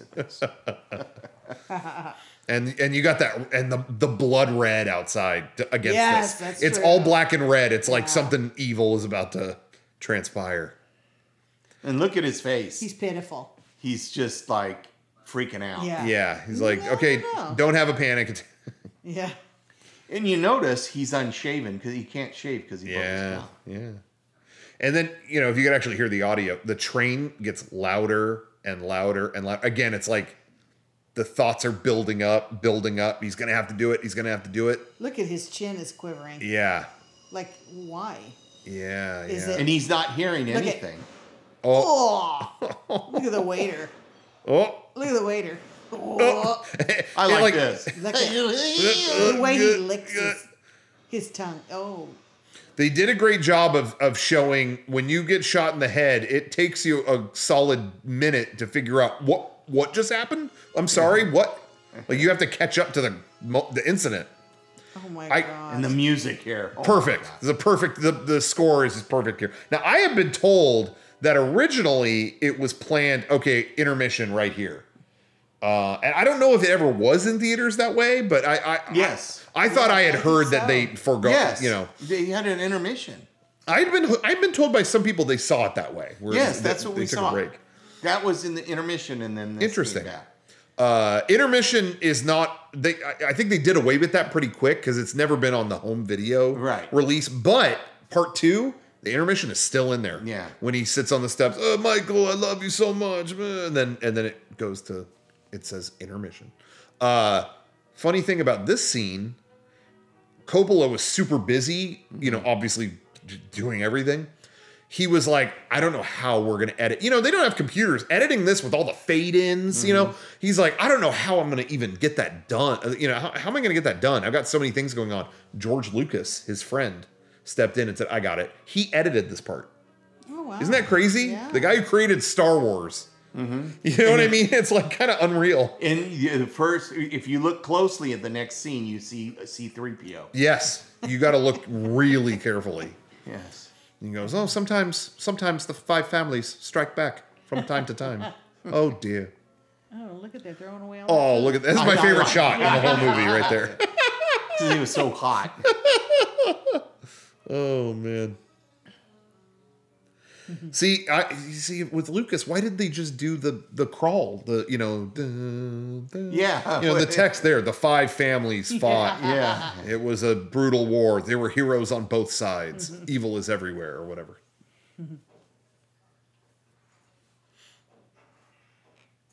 I don't. Oh, what were you saying? I was just gonna say they got the police there now, don't they? I don't know how the hell they get all these cars. The cars are incredible I know, in this movie. really. And where do you find a stash of them? I know. Look at all of them. If right now you wanted to shoot a movie like this, how many of those could you get? I wonder. Well, what year were those cars? In the 30s? I mean, okay, because remember 30s, this was 40s. in the early 70s. Yeah. So it was easier to find stuff like that. Well, I'm sure sure. Oh, please. Jay Leno. Yes. Yeah, they probably just call him.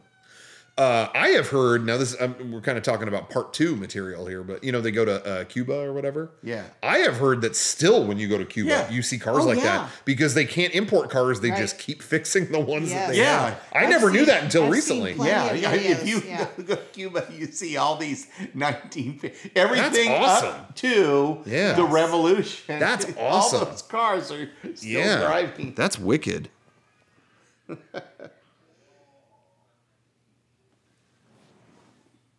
I love you, Grandpa. I'm sorry, Pa. He doesn't know you yet.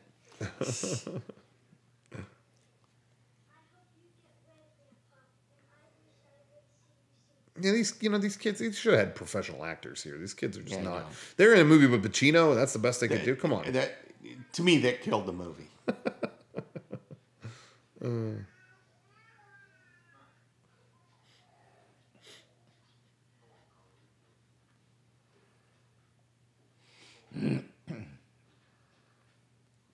There was always a little bit of beef between him and Carla. Yeah.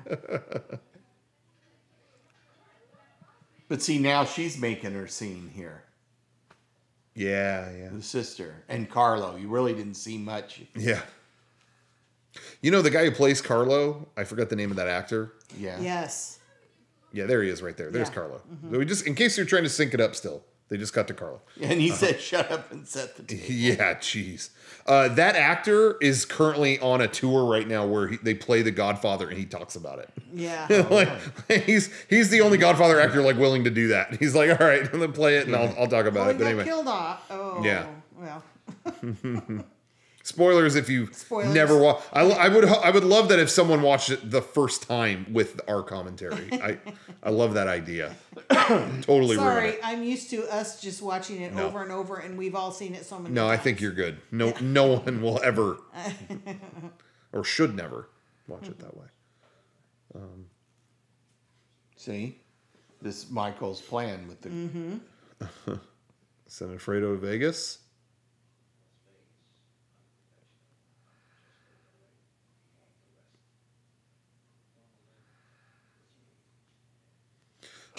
We should say John Cazale. Every time these actors, whether it was Pacino or it was what's that guy's name? The guy Robert Duvall. Yeah. I always want to say Robert Redford. I can't stand that. I keep doing that.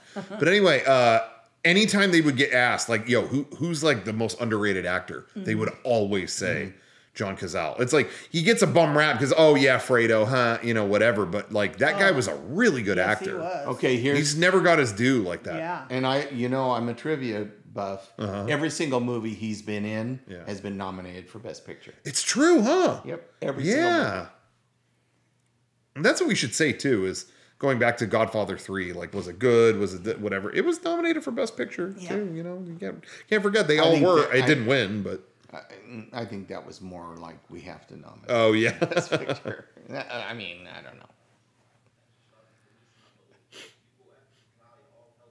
Yeah, see, it's like, yo, Sonny, you're not helping right now. You know, when Dad and I started going to Las Vegas was, let's see, 1978. Was it that late, Dave? Or 77? Anyway, you know, it was still kind of run by the mob. It was really run by the mobs. Yeah. You know, and it was still kind of like that in the late 70s.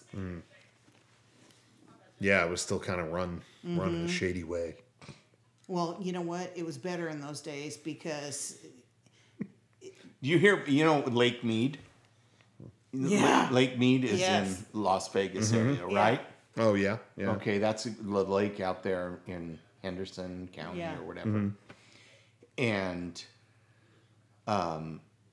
because of the drought, it's like empty. Oh, I think I did hear about that. Yes. Yeah, and all these bodies now are coming up. Well, they found 4 so far. Oh, they really did. Oh, my God, you're not joking. No. Oh, man. They're finding these bodies, and one was in a lead container. Oh, and they're finding them from like decades ago. Yeah, this guy was missing like for 30 years, and they found him. Oh, no. Because everything's like...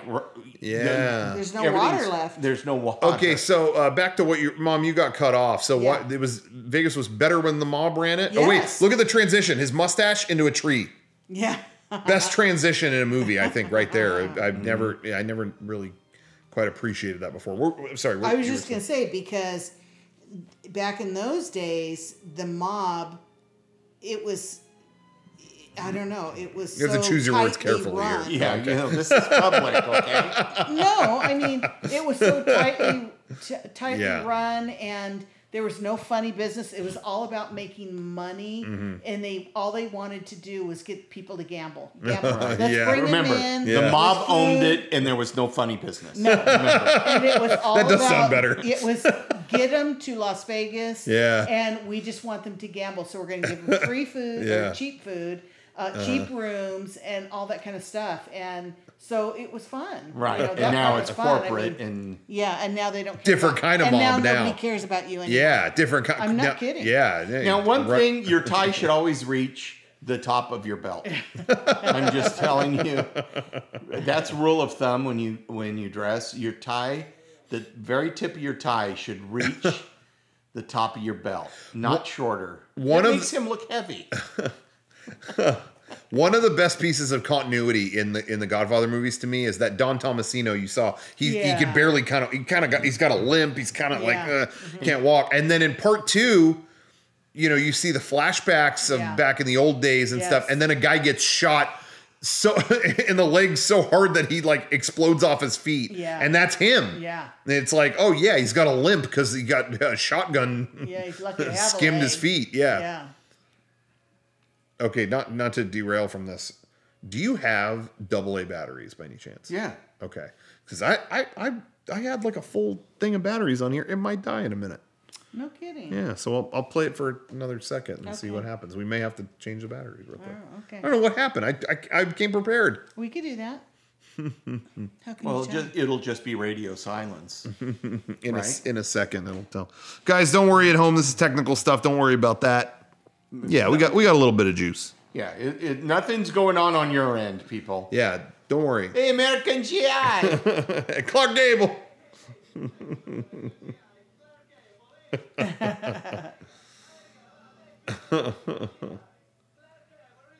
Now, you always forget, like, this movie is long enough and expansive enough to me that I always remember all these scenes and, oh, okay. Every time he gets to Italy, I always go, oh, yeah, that's in this movie. You know what I mean? Yeah. It's like, oh, yeah. There's this whole stretch of it. Because there's so many different movies in this movie. Yeah. Well, he looks like he got hit with a thunderbolt. Yeah. Oh, okay. Yep. Sure enough. Oh, man. And what I thought was really cool is I remember, again, when this, like, first came out on DVD, it was one of those things where it's like, oh, you got to check out. They put it in surround sound. They did this. They did that. Once you get to Italy, it was like the sound would get better. It's like, oh, now you can hear the crickets behind you, and you could, whatever. That was a big deal. And I thought it was really funny. The first time I watched Sopranos, I think in the first episode or somewhere in the first season, that literally happens. It's like, okay, Godfather isn't on DVD yet. I got a bootleg Laserdisc. Oh, okay. And I heard Italy, like, it looks and sounds better or something like that. They literally talk about that. That's funny. Doesn't he go, no? Yeah. This is one of the bigger gag scenes in The Godfather where it's like, oh, yeah, she's a beautiful girl. Wait. And then he's describing his daughter.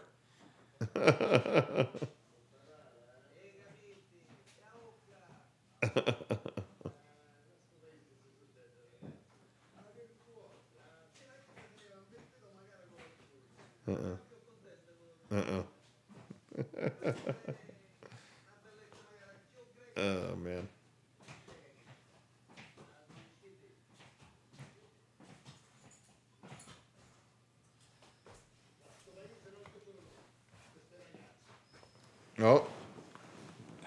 Oh no. What's that poster for behind him? That looks like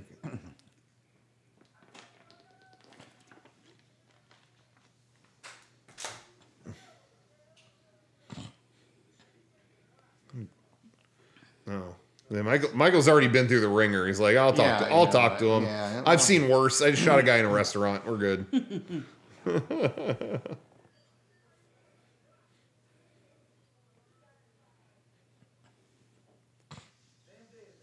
Everyone just tours around with a shotgun. Well, I guess there is protection, so that would make sense.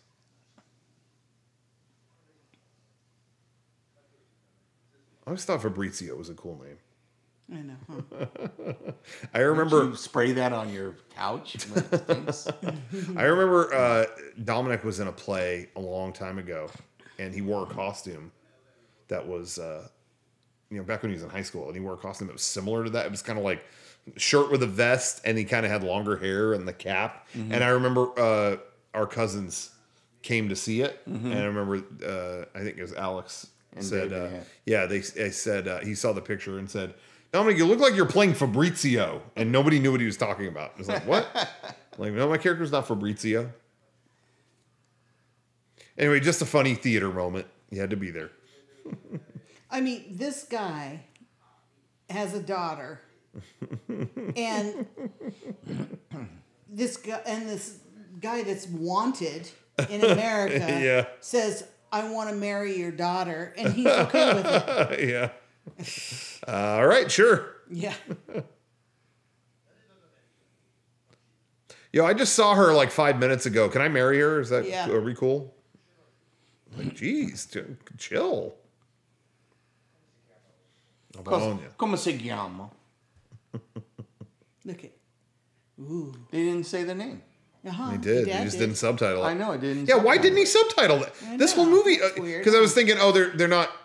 I think we caught a mistake because we have subtitles on for the whole movie. They always subtitle that part, but they skip her name because he says it out loud, but they didn't add it for. I don't know if I'm making any sense, but for the hearing impaired, they should have put Apollonia, and they didn't do it. I think we caught an error. When's the disc swap program for this? What's all that stuff on the table? Looks like a bunch of... What do they got? Chicken nuggets? I don't know. I'm serious. What are you doing? Seriously. It's breaded Hey meat. guys, we just went to Dave's Hot Chicken. Whoever wants, we got mild here. Doesn't even look that good. It looks like a bunch of... I know. It's breaded meat, breaded pork chops. Yeah, no, it doesn't even look Pat that good. Tancora made him.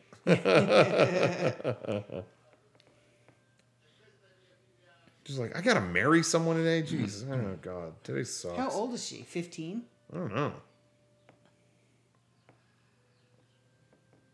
Super Mario Brothers this shit? 3. Yeah, you gotta keep that in the box. You really do. Don't mess up the instruction booklet. Oh, wow. Grazie. They're not subtitling any of this stuff. What's going on here?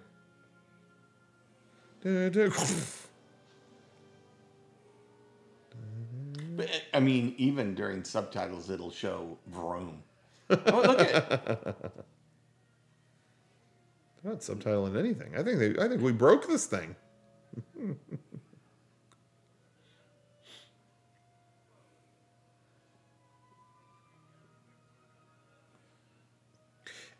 You guys had told me when I first saw this, because I didn't know anything about any of this. You told me, I was like, yeah, when right here. It's like whenever they were this, like you'd never have them walking by each other. Oh, Every family member has to attend. Yes. Like They would watch, yeah. Like, okay, maybe the parents are there, but you were like, no, the whole family would be there checking it out. The women, yes. That's so funny. I never used to talk about that. Mm-hmm. That's incredible. Yeah, that you could never be alone with a man. That's crazy. Wow. And she would say she'd say the same thing. But it's like one thing again. It's like one thing. Like, okay, one person's there, or the parents are there. It's like they got a whole troop there. Incredible. So I always got a laugh out of that scene. I was like, I'd never seen anything like that. Now here's Bored Gangsters, my favorite part of the movie. I think they're waiting for Sonny, right? I think, yeah, Sonny. Now, this is what I thought was interesting. I never read the entire original book. I don't know if you guys ever did. No. Did you? Okay. I think I have it, but I never read the whole thing. Yeah. But anyway, there is a whole. It was kind of a trashy book. It wasn't really like, right. This movie is such a like epic and elegant kind of movie, and the book kind of wasn't that way as far as I can remember. But anyway, there's a whole stretch of the book about her, about who he was seeing. What was her name? I can't remember. I can't either. I know her name, but I'm drawing a blank. Oh no, this is trouble. Glad we're back to the subtitles. Yeah, I was like, where were you? Bite your hand. Bites hand. My fault. I should say, speaking of Sonny throwing a fit, one thing that they deleted from the movie, and again, it's in the Godfather epic cut or whatever. When they tell Sonny initially, they just shot, or no, he tells his mom, hey, they just shot Pop.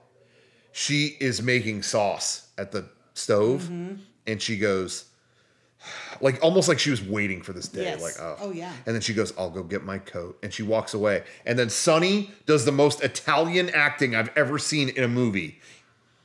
He is upset. He looks around. He grabs a loaf of bread, tears bread off, and sops up the sauce and eats it. And I thought, wow, that was the most Italian reaction to any bad news I've ever seen. It's like, okay, sponge upon. Isn't that what you could? For people at home who might not know the term, oh wait, this is a classic fight. It is. This is up there with Neo versus Agent Smith right here. No bullet time in this one, but this is on the same level, I would say. I think they said they like improvised that. Like he was just kind of like, I'm just going to do stuff. Okay, so you can see him sometimes he just misses. Well, I heard I like that like part. that. Yeah, just and then the on trash can lid too. Yeah, was like not planned. Yeah. Look at what's he doing. Get rid of the shoe. This is great. Yeah. Oh. But see, that was well done. It hits the rail. It doesn't really hit him. Oh, but the lid, that's going to be a problem. See, how do you do that? I think he just kind of messed them up during the scene. Gosh. Like they were just like, and yeah, he's wearing spats. That's what those shoes are called. And this is a great cut coming up right here. This one right here. Wait. It cuts to him. Watch. One more. This scene right here. Yeah. What a great shot.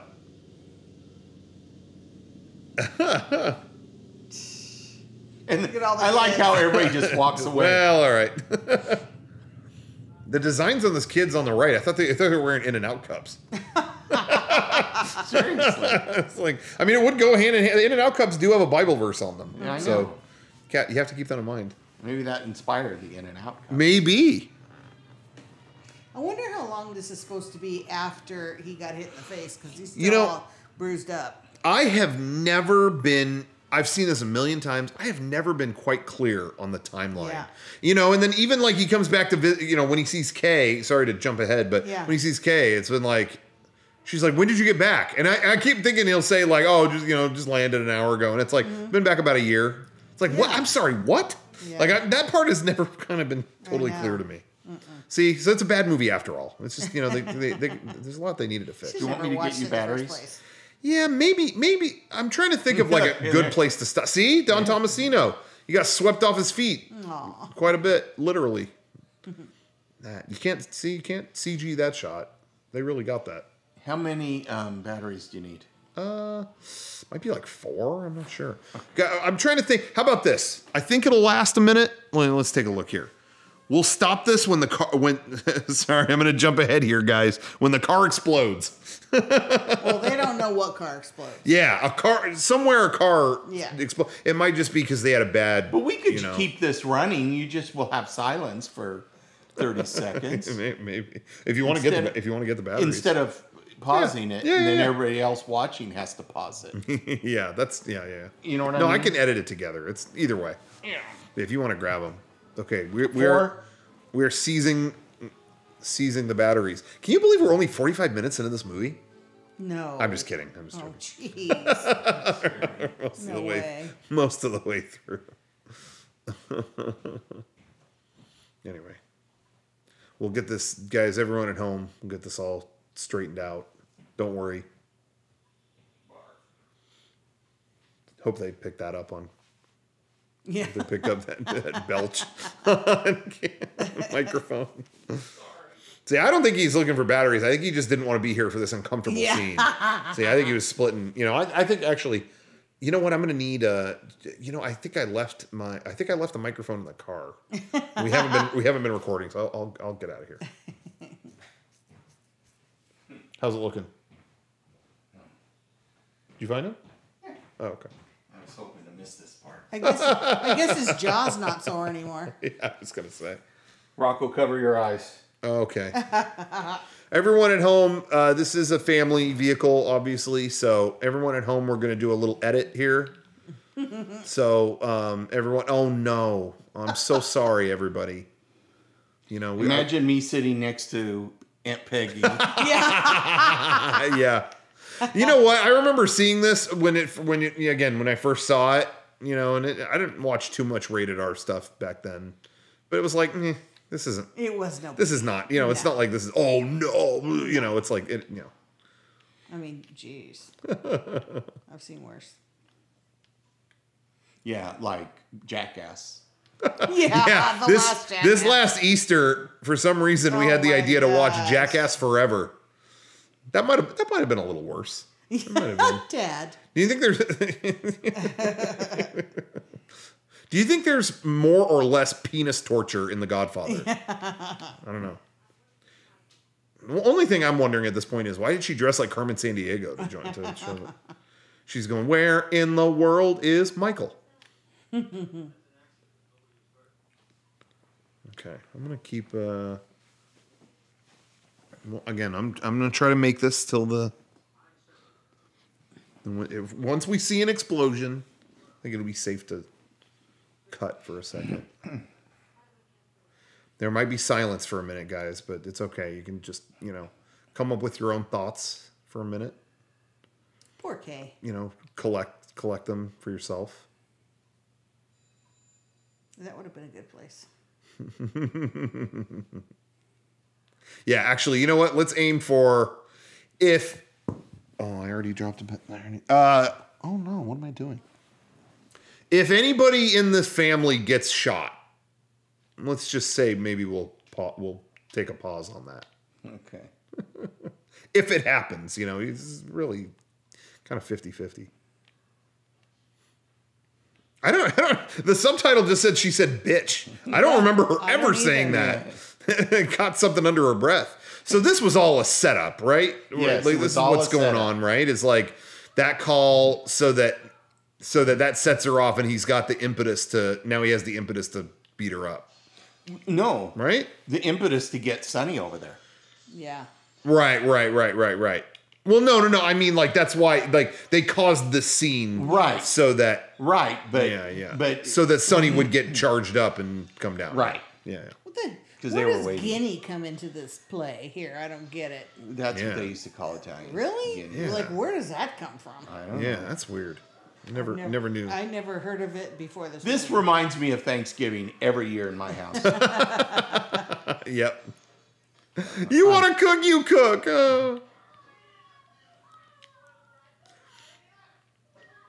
And then that's usually me. I have to come in with the belt. All right, come on, guys.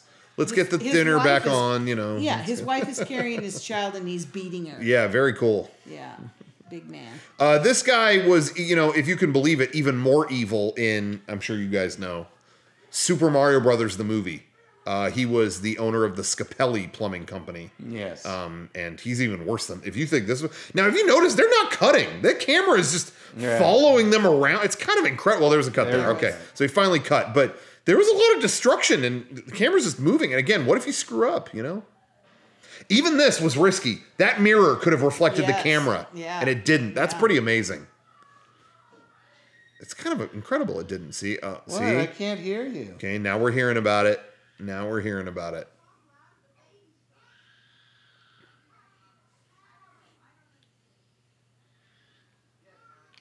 Uh-oh. You already know what's coming. Yep.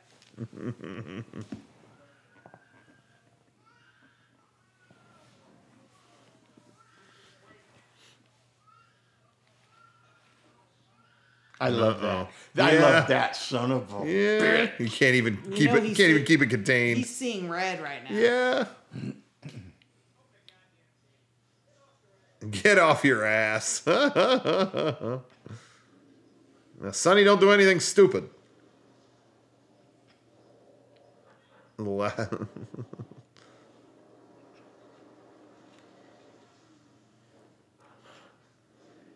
listen to the gears. Come on.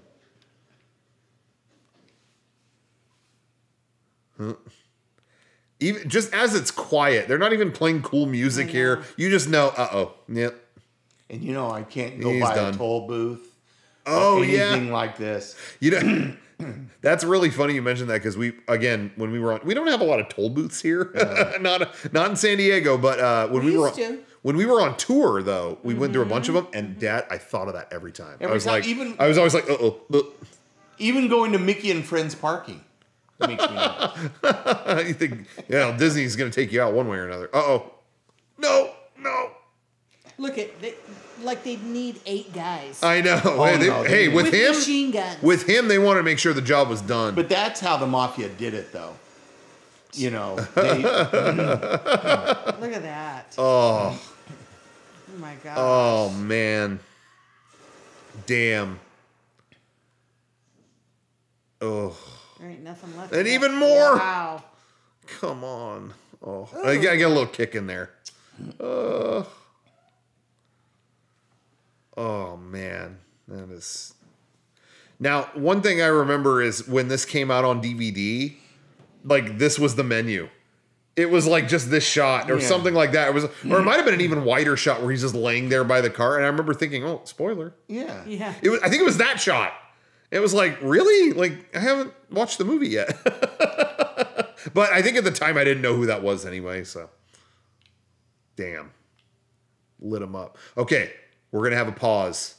Everyone at home, formulate your own thoughts, form your own opinions. We'll return in just a moment.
And it's gonna...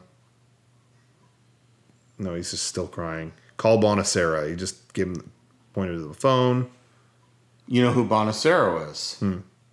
That was the guy in the very beginning. Oh, of course. Yeah. I forgot his name. Beat up. Yeah.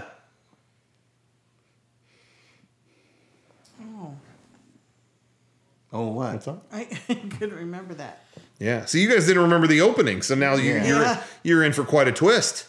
See, remember they said someday I will require a favor in return. Yes. Now he's got to put... He gave him a hell of a job here. Yeah. Yeah, so this guy was shot about 300 times. Just make that go away. Yeah, jeez. Bonacera's probably going, son of a bitch, man. Why did I do that? I thought my daughter looked bad. He's got a hell of a comb over there, though. Look at that. True. He's rocking it. Yeah, look at that. Are you ready to do me this service? Sure. Yeah. What? This was amazing. Yeah. When he looks at his son. Yeah. There is, I don't know how often you guys are on TikTok. I know you guys are probably huge TikTok fans. Every day. But there was a famous TikTok where a woman who did an impression of Marge Simpson in The Godfather. No. And she did the voice. She went, "Look how they massacred my boy." I don't know. Geez. Anyway, that was a pretty funny one. How horrible. Oh. So sad. I don't know why I'm chuckling at that. I think I'm still thinking about the TikTok, but it's a very sad scene. Monday, Tuesday, Thursday, Yeah. Saturday. Monday, Tuesday, Friday.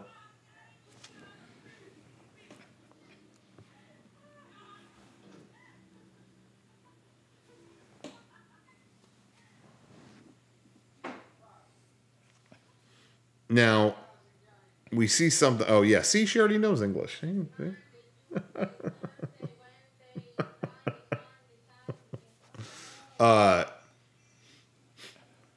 There's something kind of interesting here where he notices. I mean, you know what's going to happen is they know, okay, we got to move. You got to move again or whatever he says here. I don't remember. But as we see, there's Fabrizio coming up. They're like, "Fabrizio, what are you doing?" And he walks away. Clearly, he did something. But that was another deleted thing in Godfather 2, and it's in the Godfather saga or the Godfather epic, whatever. Is in 2, there's a whole plot that he's still trying to find Fabrizio. And Fabrizio is like working at a pizza place in New York.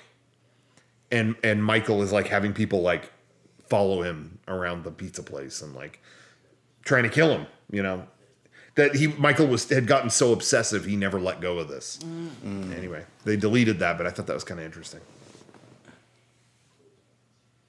Yeah, bad news. They got Sonny. Oh. Damn. Shut up.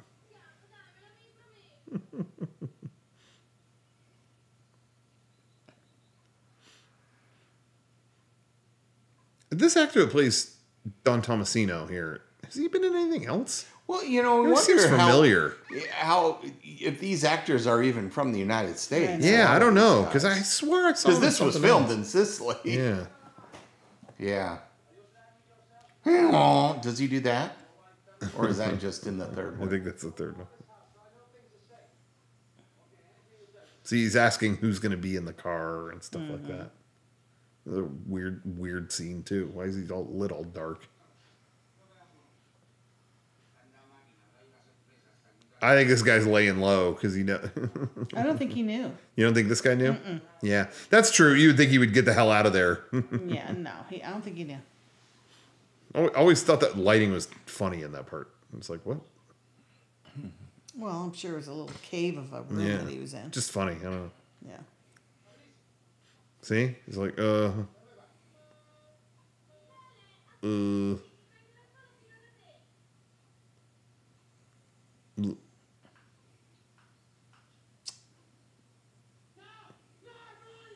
Oh. Wow.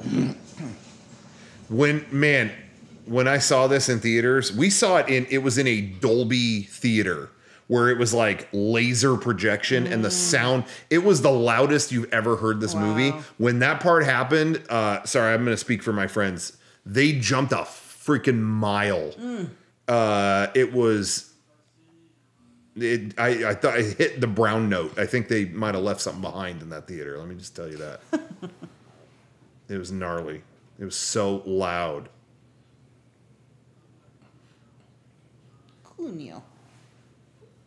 And from Brooklyn. And from Philadelphia. Oh, the King of Staten Island is going to be here. Oh, Victor. Strachey. That's this movie, right? Yeah, Michael later in the movie. Strachey.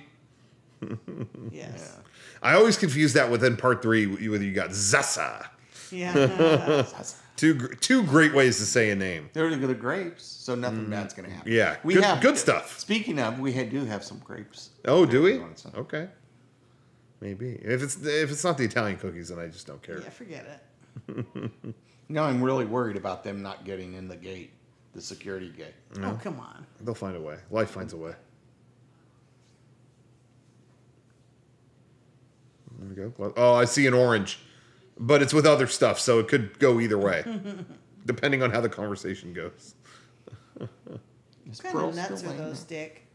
Kind of those walnuts? Those nuts that are on the table, that bowl of nuts. They used to always have those. Like my parents used to have those sitting around. Yeah. Aren't those, they're not walnuts? Nope. They're, I don't know. They're not hazelnuts. Maybe. Or Brazil nuts. They had that weird kind of casing or skin or whatever you want to call Remember, it. you'd have a nutcracker too. Yeah. Oh, yeah. I mean, who has those anymore? No. Maybe they are walnuts. I think they are. Now, do you remember there was someone in our old neighborhood back in the day? I'm talking when I was a little kid, and Halloween came and they gave those out. Yeah. That was, what's her name across the street? Lolly. Yeah. Oh, sorry. Remember that? No, Yeah, it's okay. yeah. No, you're good. But remember that there was one. I remember distinctly. I was very young. I mean, how old was I? I don't even know. A few years. I old. remember you going, But- "Aw." Yeah. And then the next year, she gave you guys giant Butterfingers. Yeah. They were like full size. Yeah, bars. I think it spread around the neighborhood. Oh, she gave out walnuts. Well, and she then probably heard your reaction. and then the next year she had to overcompensate. It was like full size candy bars. There you go. I mean, hey, live and learn. No, but I think she started giving out the candy bars after your mom started hanging around her, Dick. Maybe. Remember? Where did they go? They went places together. Remember? They went to like a charity yeah, thing? Or in South San Diego. and gave stuff? to clothing and all that. Yeah, Nani went with her. oh, that's cool. Went a few places with her. Lolly, her husband, she was a widow, but her husband was like royalty in Spain. Really? Yeah. What?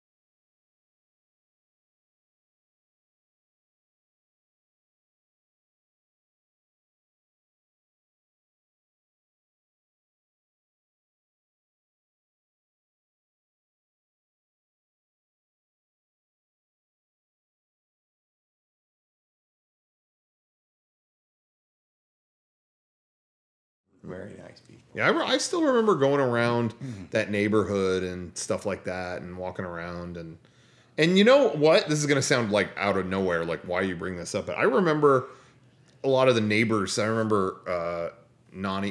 This is what my grandmother on my dad's side called her Nani. In case anybody's lacking the context here. But anyway, I remember, we would go for walks and things like that when I was a little kid, and we saw neighbors and said hi, whatever. And I remember very early on, what was this guy's name? Like George or something like that. You got a neighbor. There was a neighbor down the way, and George, whatever. But very early on, he passed away. I remember saying like, "Oh, we always say hi to George when we walk by here. How come? Why is he not out there?" It was just like, he's gone. That's it. And that, you know what? That was a early. I feel like I had a good sense of those of like death and stuff early on because of that. I mean that in a good way. Like that happened very early on. So it, you know what I mean? Like I already had a concept. I was able to take it when it happened later to like loved ones or family. You know, I was able to like take it because I had already pretty young. It was like I had already kind of been taught those concepts. Like, hey, you know what? Some people they go away. You know, people eventually go away and they don't come back. Okay, you know, and so it wasn't something that like haunted. Or, you know what I mean? It wasn't something that like destroyed me when I eventually had to face those things. You know, I was like, oh, okay, well, that was taught to me pretty early on. Part of life. I think it was that, and I think it was Mr. Hooper on Sesame Street. Seriously, combination of those at the same time. I was like, okay, I'm prepared for those things. And Sonny Corleone. And Sonny Corleone, of course, of course. Just showed that at a very young age. You know. Do you remember though in that neighborhood? That time that there was those geese up the street in the middle of the street. Yeah, what was up with that? I don't know. They were way up the street, like about 6, 7, 8 houses up. Yeah. And Dominic was so little, he couldn't. I don't think he could walk yet. No, he couldn't. He couldn't even walk yet. Yeah. No, I was carrying him. Oh. And Rocco, so you must have been about 5-ish. Yeah. And so I said, "Oh, let's go up there and look at those geese." So we walked up the street to see the geese, and we got like within like 5 feet of them, and they started chasing me. Oh God, yeah, I remember that. I do remember that. Yes, and we had to run home, and I was laughing and scared at the same time. Yeah, and I was running and carrying Dominic and practically dragging you by the hand, and we ran all the way up to our house. Ran in the house, slammed the screen door, and they came up to the door and they were honking at us. Oh my God! Like, would they have bitten us? Maybe they would have nipped at you. I think so. Why did they chase us? That was weird. So this is the part you're talking about. Yeah, he's gonna be. I think Michael walks up here. It's like, oh, when did you get back? I've been back about a year. It's like, huh? Yeah. Well, because Vito Corleone told the people that at that meeting, I'm bringing Michael back. Nothing better happened to him. Yeah. Because I'm going to blame you guys. Yeah. And so that shifted, and he was in good shape. And if you look, so you're skipping a year. Yeah. And if you notice, Vito Corleone, when they start showing him, he's a really old man. Yeah, he's even further down. Yeah. Right. Seriously, look how crisp that looks. I know. You know, for such an old movie. That's pretty. I hope at home you're watching the 4K version. If you're watching some 480p YouTube rip, you know, you're just not doing it justice. Or better yet, bring this to a theater. Pop it on your iPhone. Dad, he's been sick, very sick. Well, yeah. He probably, that shooting took a toll on him, but also then he lost his son, so. Right, and it's a year later. Can you imagine being sick and then you lose your son? Yeah. Like, okay. Yeah. Probably not coming out of that too good. Do you? I mean, this is a random thing to bring up, but man, you remember that thing happened with Carrie Fisher, and then her mom passed too. It's like that that wrecked her so much that it was no coming back. Like, not to be a bummer on this. On this they were so close. I saw a documentary, and they were so close. They lived on the same property, right? Yes, oh man, yes. They had separate houses on the same property. Unreal. I know. Love what he says there. In 5 years, the Corleone family is going to be completely legit. Yeah. Well, and then she throws that at him in 2. He's like, it's been about 5 years since you said that. What were you going to say? Well, didn't they get kind of legit in a way with the going to Lake Tahoe and all that, or no? No, I mean, the politician comes there and then they plant him with a prostitute that they kill. And that happens all the time. Yeah, you know, that's true. That's business as usual. That's legit. Yeah, that's standard politician fare, unfortunately. But no. I mean, he keeps saying that, but he just keep. I mean, he killed. I mean, sorry, spoiler. By the end of part 2, he kills his own brother. It just keeps going. It's part 3 really that he's like, oh, I'm going to do a good thing with the Vatican. Oh, that's right. I'm going to help the Vatican. I'm going to, whatever. And then it starts to happen again. And that's when you get K. The one I will say, part 3 gets a bad rap, whatever. There are a couple great lines in it. Yeah. Couple iconic Godfather moments in it. One of them, of course, is just when I thought I was out, they pull me back in. Okay, Right. Classic. And people quote that all the time. That's like as iconic as any Godfather moment. But I will say the other one is when Kay is watching them. Remember, he starts to talk about revenge against blah, blah, blah, blah, blah. And then she's in the other room and you just hear her go, "It never ends." Yeah. And that's another like classic moment in these. Now you're seeing him and he's kind of senile. Yeah. He's definitely not. You know? He doesn't have the swagger he had at the beginning of the movie. No, I mean he's feeding his fish. Yeah. And now where's the cat? That's what we need to know. I always love the artwork he's got on the wall. Like what's going on there? There's Clemenza. Now they've got a TV. He's not playing around anymore. Yeah. I've never even noticed they had a TV there. That's a cool looking TV too. I wish I'd still had one of those.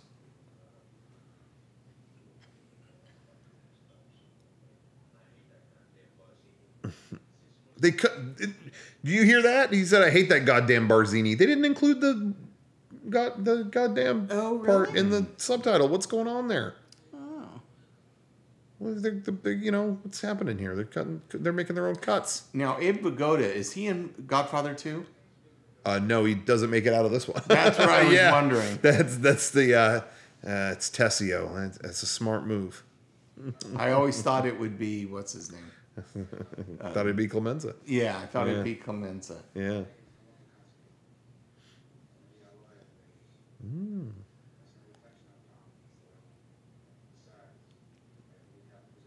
So now, at this point, he's just telling it like it is, and Dad's just going with it. Yeah, he's not saying a word. Okay, yeah. Well, he said Michael's in charge. Yeah, just like I'm too beat to do it. Well, look at him. He's just like, he's just fading away out of here, like slowly but surely. Congrats, Carlo. Thanks. Does he know about Carlo? No, I don't think so. I don't think so. No, would he by doesn't. this point? Maybe. No. No. He probably kept it from him. Yeah.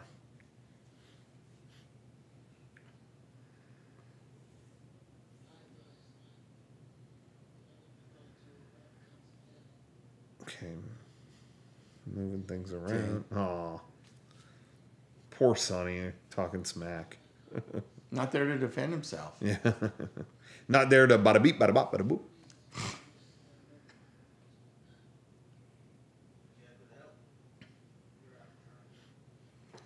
And he got so jaded, Yeah, he was yeah. Just... Kind of always stuck at it was Tom that kind of would catch the end of the one end of the stick. It was so funny when I went and saw this in the theater, and me and all my friends went. Johnny, when it was over, was like, it was. I think it's one of the most random things I would have expected him to say. He was like, "This made me like the Star Wars prequels even less." I was like, what? "I'm sorry, what? What does that mean? What does that have to do with anything?" He was like, "That was how you do Darth Vader, the guy, Anakin becoming Darth Vader." He's like, that was the most gradual turn of a human being into evil." Uh-huh. And it's like, yeah, in 3 movies, Star Wars kind of didn't do it very well. And then in one Godfather movie, you're just like, oh man, it's just little by little every part. And Fredo was such a loser. I know. Poor Fredo. Boy, they did a great job on your face. I mean, who wants to hear that? Okay, thanks. But he did hire the accordion dude. That was a smart move. Was that accordion dude on, what was the name? I don't know. Lawrence Welk, Nance? What's that? I'm sorry. The guy that was playing the accordion. Oh, I didn't see him. I think it is him. Yeah. He used to be on Lawrence Welk. But No kidding. I just got him from the Well, side. he tells him to get the hell out. Yeah. He's not in there too long. Get him out, Fredo. Okay, Mike. Did you guys ever see the movie The Conversation?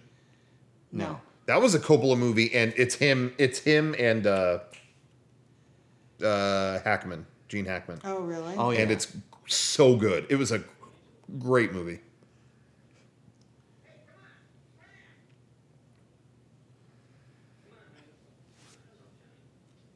Oh yeah, we haven't even seen Mo Green yet. Can you guys believe we're only 50 minutes into this movie? Whenever we do like a convention or something, Derek always does that. We're in the reverse, where he's like, "Dude, guys, only half an hour until con closes. Can you believe how today flew by?" And then we check our watch. It's like 1. It's like, no, Derek, no. Everyone.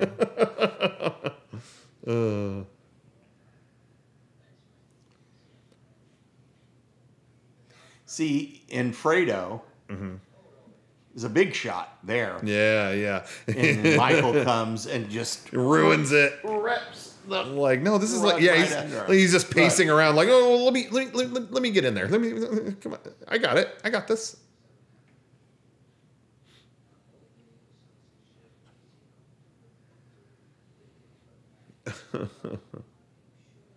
Oh, and he casually brings it in. He casually brings in the line that was so scary before. What? I'll make him an offer he can't refuse. He just He just casually brings that up, and it's like, oh no, oh, he's in it. Twisted the dagger even further. Yeah.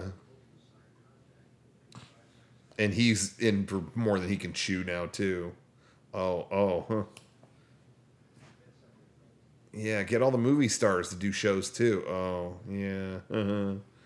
Okay. You can't say no. Yeah, it's like, yeah. Sounds good. Yeah. Yep.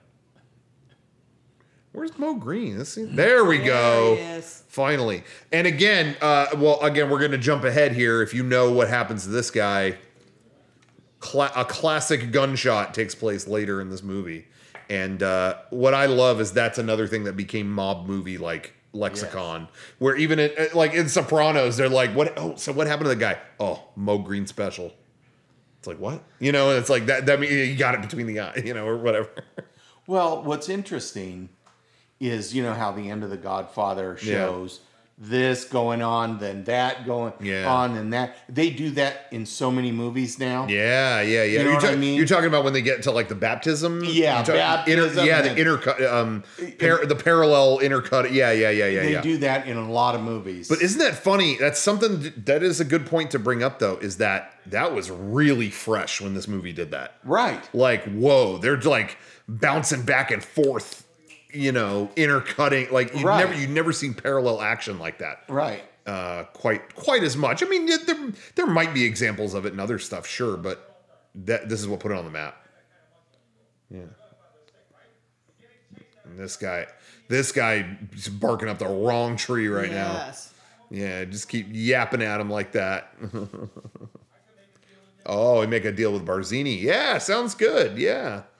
Oh, he slapped him around. Hey, Michael, come on. We're going to get the, wait, where is it? He was banging cocktail waitresses 2 at a time. Oh, here it is. That's straightening him out, huh? Yeah. Here it is. Ooh. There we go. Players couldn't get a drink. Look at they left 2 at a time off. Oh, they did? Yes. What is going on with the subtitles? Guys, if you're watching the official copy with the subtitles, just know something is afoot. Watch it without the subtitles first. That's lame. I know. It's weird, huh? Yeah, I don't like it. It's like they had to make it fit the screen or something? I don't know. That's lame. It's like selective and I don't like it. Yeah, what the hell's going on here? Yeah. We need to know. We can't just know it was cocktail waitresses. We have to know it was 2 at a time. That's right. It's an important part of the sentence. The quantity is just as valuable as the subject. Exactly. Come on. I like where Tom says, hey. Yeah. Hey, Michael wants to call the shots. Here it is. Go for it. Another great shot here. You always see this in like promos for The Godfather. Striking shot against the green back there. Ever. Yeah. There it is right there. Yeah, that is like the ever. Yeah. So handsome. Al Pacino. Would you say he was more handsome then or today? Last time I saw him, nothing against it, whatever, but last time I saw him, he was dressed like he was Captain Jack Sparrow. I know. He probably had his slippers on. Yeah, something like that. His hair is like 10 feet tall. Bazubi. Okay, what about Kay? Kiss begins Kay was with a drag. Kay. Kiss begins with Kay. Okay. We'll see. Think about it. Only if I can weave in several murders into the fabric of the event. Maybe I can.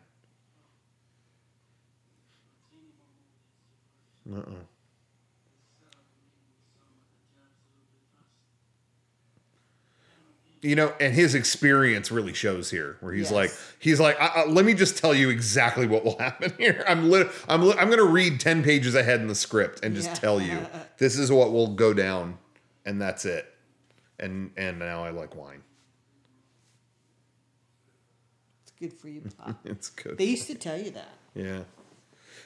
You know, there's always been the prevailing thing about like, oh, you know, some wine is good every day, some antioxidants and things like that. Did you read? There was like a recent thing that's like, yeah, that it might be the opposite. It's like you are poisoning yourself every time you have the. Yeah, there was a recent study that was like, yeah, it might be the opposite. You should like not have this often. Wow. Well, they're always doing that. Isn't that funny? Food research, whatever you want to call it, is reversing course every year. You know what I mean? It's like it's always the whatever. Well, I thought that was really funny. Just like coffee. Yeah. You know, they say coffee's actually good for you. Yeah. Now they're really saying that. Yeah. Coffee's bad for you. No, coffee's good. I'm waiting until they tell you that smoking helps you live longer. Yeah. I'm waiting to come around. Yo, smoking rules. Yeah, it's actually like great. Buy me a pack of cigarettes so fast. But they did say back in the like early 80s that drinking, you know, like having a couple glasses of wine was good when you were pregnant. Because it would relax you. Yeah. Like women were like crazed. Whatever, I'm sure. Yeah. Hey, all you crazy women, drink some wine. Yeah, while you're pregnant, it'll help. But they did say that though. Yeah. Something. Yeah, but again, I've always heard like, oh, a little wine now and then it's good, antioxidants, all that stuff. But it might be. But yeah, it was cracking me up that juxtaposed against that was the story that, oh no, it's killing you. I mean, look at like what has happened with like grains and stuff like that. Oh yeah, this whole grain stuff. Oh, this wheat is good and all. Oh, that. Oh, that's killing you. Oh, by the way, it's killing. Gluten is killing you. Oh, okay. You know, it's like it always goes around and around. Gluten isn't in wheat bread though, is it? I think it is. Yeah, I think so. Really? Yeah. Now see, I like. Oh, you thought you were avoiding gluten? Guess what? I like gluten. In fact, I order extra gluten. Me, dude. Hey, gluten kicks ass. I'll say it. Gluten is the way to go. If something's gluten free, it should be less money. Hey, you know, I always laughed. Oh, gluten free. Oh, whatever. Yeah, what is that? Gluten free. You need gluten free everything, whatever. But then I started to meet more people who were affected by it. Oh, yeah. Obviously. Oh, no. Yeah, it's like, that is a real thing. Yeah. And then, but it's like, well, how much would it really affect you? And I remember going through when I was like cutting out carbs really strictly and whatever. I was like, yeah, anything that has gluten, I'll cut that out too. Man, I felt so much. Did you really? I could tell a difference. I've never tried that. Yeah. I remember hearing, I think it was like the guys who wrote South Park said the same thing. They were like, you know, we joked about gluten and then we all cut it out just on a lark and we all felt better. Like, yeah, you never know. That's interesting. You never know. Any big dietary change though, you know, to reduce something is probably going to make you feel better. Yeah. But listen, watch this. Yeah, see? He's the traitor. And who was it? It was. It will be Tessie. Oh yeah. All right, see ya. I'm gonna go play with the bug spray thing with this kid. Now we used to have bug spray like that when we were kids. Yeah, you know that's something. This little sprayer thing. Yeah. This is something I always saw in cartoons. Like Bugs Bunny would or Elmer Fudd would have that, or you know, whatever, to spray stuff. But I never did. I was like, by the time I think I was a kid, I never saw that. I was like, what is this device? And we used to have it like a coffee can attached to it. I don't understand. Yeah. What was the look at, and I don't understand why they didn't use the original, but you know, look at that's poison. And spray the poison over there. Yeah. And they're not only spraying the poison on the food, but it's dripping all over that kid's hand. But again, maybe great. Just put water in it. But again, just like the rest of this movie, this doesn't even feel rehearsed. You know what I mean? That kid is acting natural. You know, It's like there just really is. Well, they filmed it so well with the whole thing with the orange in his mouth. that was ad-libbed. Yeah, that's what I thought I heard. Scared the kid. He surprised them with it or something. Yeah. A cute little boy. And, this is something, Nani used to do this all the time. Yeah. She would do this, because, yeah. Watch his hands. Look. Watch.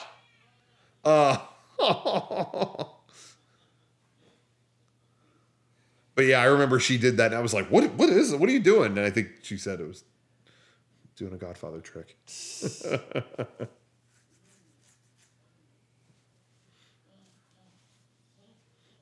This is a fun scene. I'm pretty sure this is all just going to stay fun.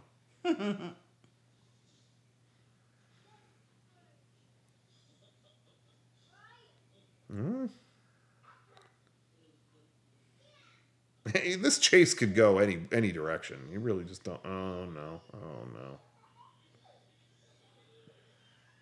no! Oof. See how nice her tomatoes look?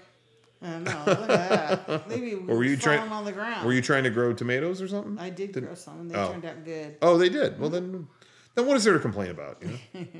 Oh, jeez. Uh-oh. And again, this kid is acting natural. He's not playing it up. He's spraying him with poison. That's what killed him. Yeah, that's probably what did him in. He was about to get up.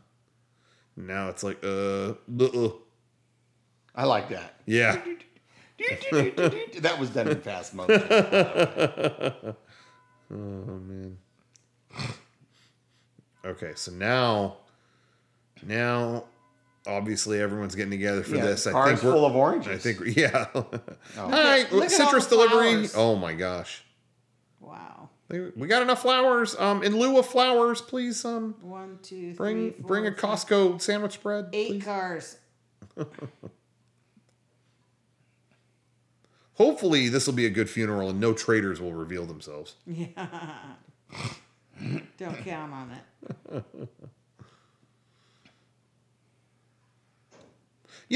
Another thing I was surprised by too, just growing up. And again, I talked about. Oh, there's the guy. There's I never noticed he was in the funeral scene. How funny. They probably filmed this on the same day. All right, wedding's done. Yeah, yo. Drive down. Get to the.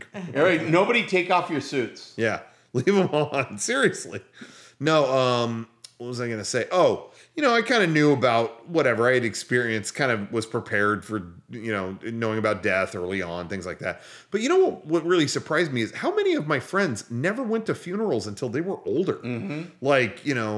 Like 25, 30. Like I have friends who were just like, never went to a funeral till now. And I remember my whole life going to funeral. It's like, well, that was just a fairly, it was always sad, but it was a fairly regular thing. But that's because of your aging relatives. Yeah. See, my very first funeral I went to was my dad's. Wow. And I was 20. Yeah, that's what I was going to say is like he passed when you were very young. That's 56 very he was. He was 56 and you were 20. Like you were 20. That's I still can't. I mean, I'm 10 I couldn't believe that. I'm 10 years older than my dad was. Yeah. I just can't picture I can't picture I was still a little kid at 20, I feel like. I was, and I and I went to my brother's funeral when I was 11. Wow, man, I can't. But isn't that funny? We all kind of went through that. Mm-hmm. That we all went through these experiences through our whole lives. But a lot of my friends is like I never had to go to a funeral until I was an older guy. Yeah, a lot of people are like that. There you go. Seriously, there's the meeting. And fortunately, I didn't have to suss out a traitor in my family until I was much older. Yeah. And then I realized who betrayed me, and then But anyway.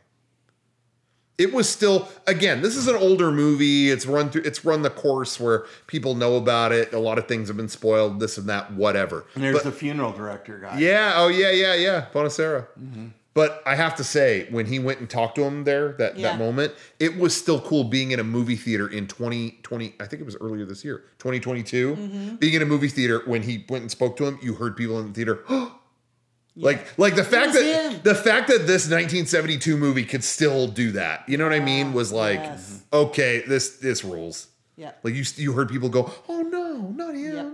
Why did he do that? Yep. Still got a little bit of a reaction. That was neat. There Yes, I always thought it'd be Clemenza. Tessio, who was with Vito Yeah. forever. You see young Tessio in part 2, in the flashbacks.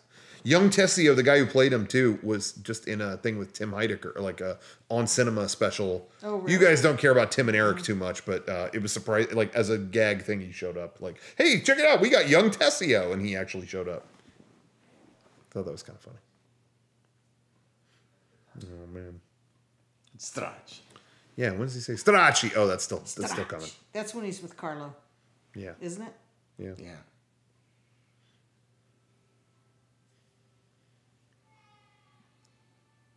Look at that church.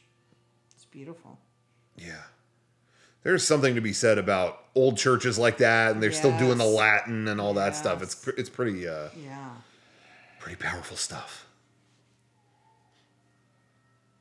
Again, editing on this sequence was next level at the time. I mean, it's still good, but at the time it was like, whoa! They never, that was a sequence, I follow on Facebook a couple of Catholic sites or whatever, and there are people that feel that not having the church, the Mass in Latin, is a bastardization. Yeah, of the Catholic religion. Isn't that funny? I've heard that. The priest jokes around. Yeah, no, there's still people who are like the shaking hands, the casual talk, and all that is not how it's supposed to be. Isn't that interesting? In Latin. Yeah. I always thought that was interesting. I'd heard that before too. This clip, what were we gonna say? Well, I saw him earlier in the movie. Do you remember when they were playing the piano? They were playing the piano. He was leaning against. Yeah. They were having him do some stuff. I was gonna say all of this looks again very golden here, very old photos, very whatever. But I was gonna say that one shot of him in the barbershop that looked brand new. It looked like he just shot that. Al Neary getting his cop Halloween costume together. I always thought that was Rocco. Yeah, because they're one of the button men or whatever they got here is named Rocco. Yeah. And I remember you guys always told me that. It's like, oh yeah, Rocco, he's in all the movies. That was Rocco. No, Rocco is another guy, and he gets popped in part 2. Yeah, I know. And he tries to take out Hyman Roth. Well, he does. I mean, sorry again, spoilers, guys. Sorry if you didn't get to part 2 yet. I apologize.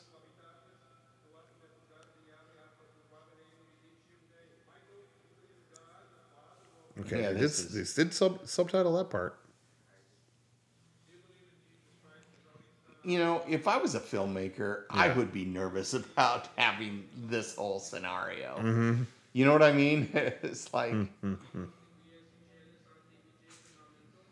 I like how he goes into the police... Watch how he goes into the police stance. Yeah, I love that. I know what you're talking about. I love that part too. I just feel bad Clemenza has to climb so many stairs. I know. If I was that actor, I'd be like, you're kidding. Because he had to not only do it all once, but probably many takes. And it's like, come on, guys. And then you hate me that much? And then he shoots this at it. Oh, no. I thought it was like a slingshot.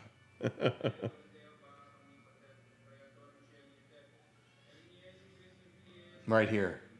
Yeah, when he has to bust out his pose in a minute, it's great. Okay, not regulation.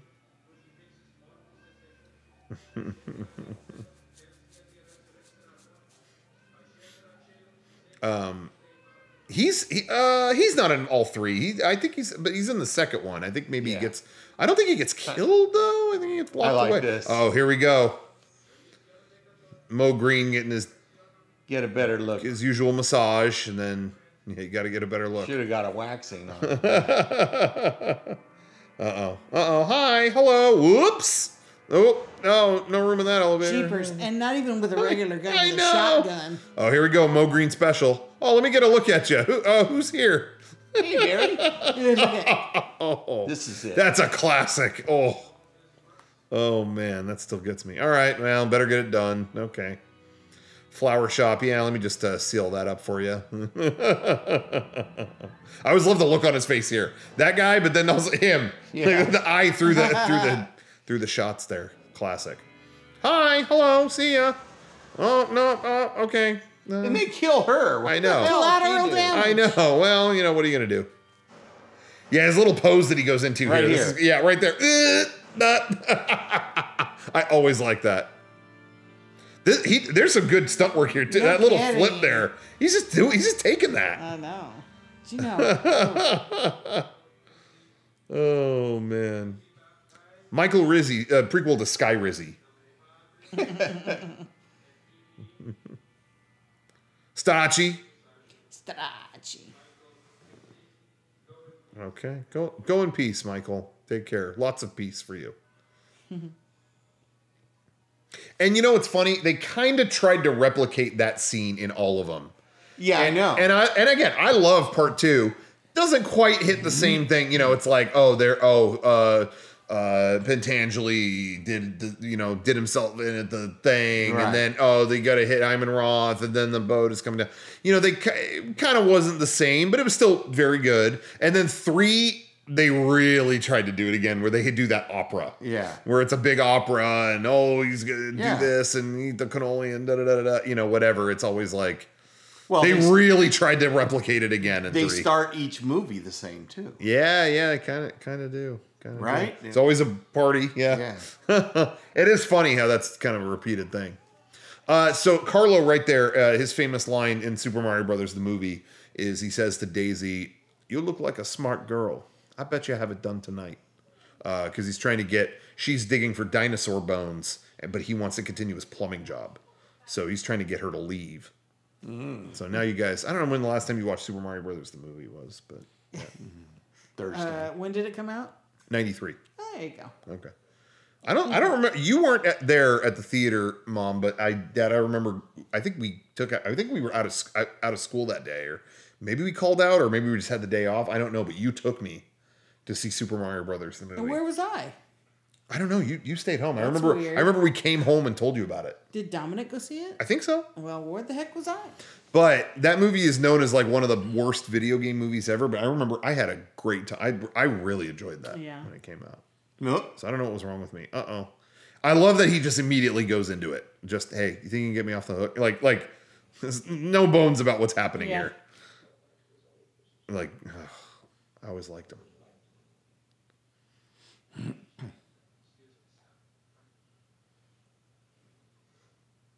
Everyone is there to see him off. Mm-hmm. It's like, you really can't be serious about that. For old time's sake. Oh, man.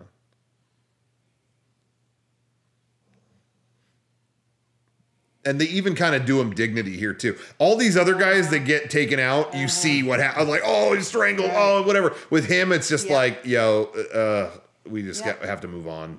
It's too what sad. Do they do to him? They shoot him in the car? I think, I don't know if we see. I mean, they bring him in there. No, they just take him off. Mm-hmm. I really have to wonder how many cars they waste in this movie. It's like every time they kill someone, cars. Okay, leave the car. All right. There he is. This is a great scene. And you see he comes out of the shadows like that. Yeah. And you really notice. And look who he's calling. Yeah. Oh, the phone. I don't even know how to use this thing. Yep, there it is. You have to answer for Santino. What are you talking about? I don't even know Santino. Him coming out of the shadows like that, and you really see it. If you watch this and part 2 back to back, you truly see it's not even a joke that Michael is becoming Dracula. Seriously, and it sounds like a goof. But when you watch part 2 go on, he's sitting in the dark more and more. Like they're like, oh, where is he? And they go in and he like all the lights are off and he's in the corner. Yeah. Sitting there. And then by the end, when he's he's outside watching after what he did with Fredo. What's that? Oh, here we go. Stracci, is it coming? Yeah, it's coming. Watch. Here it is. There we go. Anyway, but yeah, even after what happens with Fredo, literally the last shot of part 2, I remember when we watched it the first time, you even said it, you were like, he looks like Dracula. Yeah. But it's true. He's like pale. He's got the hair slicked back, and he's got the hand in front of him. He looks like the Count. Like it's just waiting, Mm-hmm. It's, I don't think that's unintentional. He's like a creature of darkness now. I like this. Don't be afraid, Carlo. He liked to play with people. Yeah. He liked to wring every drop of misery out. You know what I mean? To make sure it was known. Go ahead, drink. Only don't tell me you're innocent. Okay, so he kicks him out. He's kicking him out on every rung of the ladder here. You're finished. You're going to Vegas. Oh, okay. Well, Vegas kind of sounds fun. Okay. Oh, where am I staying? Yes, sir, I understand. Only don't tell me you're innocent. There it is. It insults my intelligence. Yeah. He brought the brochure to say where he was. Like he had to have a prop for this. Like he knows he's killing him in a minute. He gave him a plane ticket. Yeah, it's like, is that what it was, or was it a brochure? No, it was a plane ticket. Like, why did they go through all that? It's like, okay, cool. Well, free plane ticket, up for grabs. Okay, down for keeps. He likes the drama of it. Seriously. Okay, go buy me a plane ticket. Michael, aren't you? Yeah, but I just want it. Can you just give that to me? Stracci. Again, you get Stracci in this one. In the third movie, you get Zasa. Yeah. Big distinction. But great nonetheless. And then in number 2, you get, this is for you. Right? Yeah. My name is Antonio Andolini. My father's name is Antonio Andolini. And this is for you.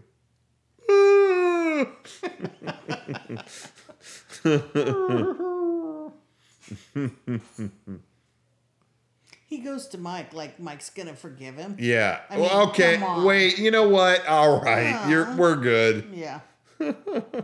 Like Mike of all people. Maybe talk to someone else. They even gave him time to pack his bag. Yeah. Oh yeah. You gotta pack your stuff. This was wicked. All right. Oh, you're there. Okay. Yeah. What's up? Look at, they just stood there and watched. Okay. Oh. This always blew me away too. He practically kicks the camera here. Yes. Like seriously, look. It's like, please don't kick the camera. Please don't. No. But see, the mafia used piano wire for all this shit. Yes. Oh my gosh. That was their weapon of choice when they strangle people. He almost ruined the shot there. He's like, his foot almost covered it. Yeah. But it worked out perfect. Settled all family business today. Connie still has to call him a bastard, right? Mm-hmm. Yes, towards the end. Or at the end. You're hysterical. I'm starting to think Michael is bad. It's just now hitting me. Now they're moving out of this household, and then I think it's Frank Pentangeli that moves in. Because then in the second one, it's like, I used to play with my toys.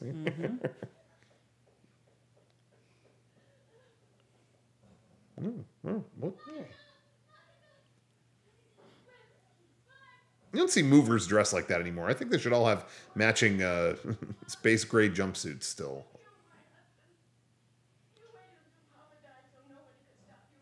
Oh, okay. He's really... You got to be careful when you talk about... Boy, they're not covering half the shit she's saying. I know. Again, the subtitles kind of let me down on this, I have to say. The subtitles were good at keeping track of, there's a lot of names in The Godfather, so it'll help with that, but the details, man, you're not going to get them.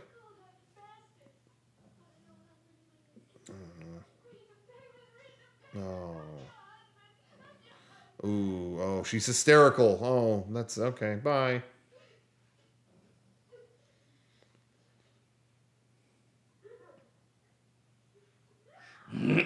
Damn. She's a good actress too, and I feel like I don't hear about her as much as... No. She was really good in these, though, Yeah, and the Rocky movies. Oh, yeah, of course. Duh. Yeah. You can't win! I totally forgot. She was in a lot of big movies. Yeah. What's her name? I'm going blank. Teresa? No. No, what's her name? Oh, jeez. I know, I'm going blank all of a sudden. Francis Ford Coppola's sister, right? Yeah, I think so. Rocky, Adrian. Oh my gosh, I can't think of it. I know, this is pissing me off. Talia Shire. Yes. Why couldn't I think of that? I knew it. And her son is that Jonathan. What's his name? He's an actor. Jonathan Dunn. Jonathan the actor. No, really though. I don't know. Yeah, her son is very well known too. Damn, I didn't know that at all. Yes, actually. Jonathan, like a Jewish last name, maybe. Livingston Seagull. Not Schweitzer. And his dad, Albert. Oh, come on. Okay, once I'll let you ask me about my business.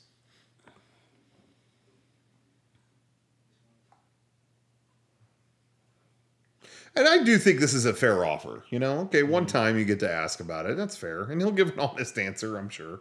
Jason Schwartzman. That's your son? Yep, that's her son. No kidding. Jason Schwartzman? That's her son. No kidding. Yep. I've already told the story on other things before, but our most viewed video, Mega 64 video, was Dragon Ball Z, the Cell Saga in 5 minutes. That's our most viewed video we've ever done. And I wrote that video. I wrote the script for it.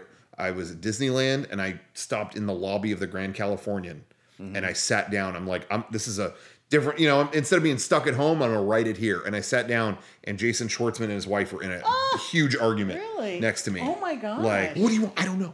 Well, what do you want me to do? I don't know. Okay. Oh, wow. And I wrote the video next to them fighting, and I feel like it added to the video. A little spice little to it. Edginess. Yeah. It went on to be our biggest video ever. So thank you, Jason Schwartzman. I think that's a great final note for this movie. We still have a little bit of time. One of the best endings ever, though. Yep. See, and right? then he's saying, I'm not anything. Yep. And then she's watching him get his hand kissed. Yeah. How dishonest he was to the women in their lives. They all were to the women in their lives. And the door shuts on her. Oh. Come on. Ladies and gentlemen. Classic. Directed by.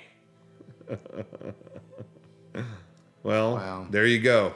What do you guys think? Did it hold up, or did I liked did it better fall on off? VHS. I think it was better on Beta. Yeah, I gotta agree. Well, anyway, there it is, everybody. As we mentioned, again, it is a 3-hour movie, but it does fly by. I've seen it enough now. Yep. But I have to say, again, one of my favorite things every time there's a holiday is when this is on TV. Yep. And as I always said, it was like whenever you're in the room and The Godfather's on, just turn the lights on. I'm searing my eyes. That's okay. But it's always fun when this is on. We always have to talk about it. We're always commenting on our favorite scene, what's going to happen, whatever. And hopefully we got to share a little of that experience with you on this commentary. We're wrapping this up. Is there anything you want to say to wrap it up? Can I you're voice? good. Yeah. Okay, no, you know what? It was. It could be my favorite movie. Is that your favorite movie ever? Would you say? The two Godfathers. Yeah. This could be. Yeah. It just. I don't know. Mm-hmm. It's just a perfect movie. They say, what's a perfect movie? This was a perfect movie. Yeah. So was Godfather 2. Yeah. A perfect movie. Yeah. And, the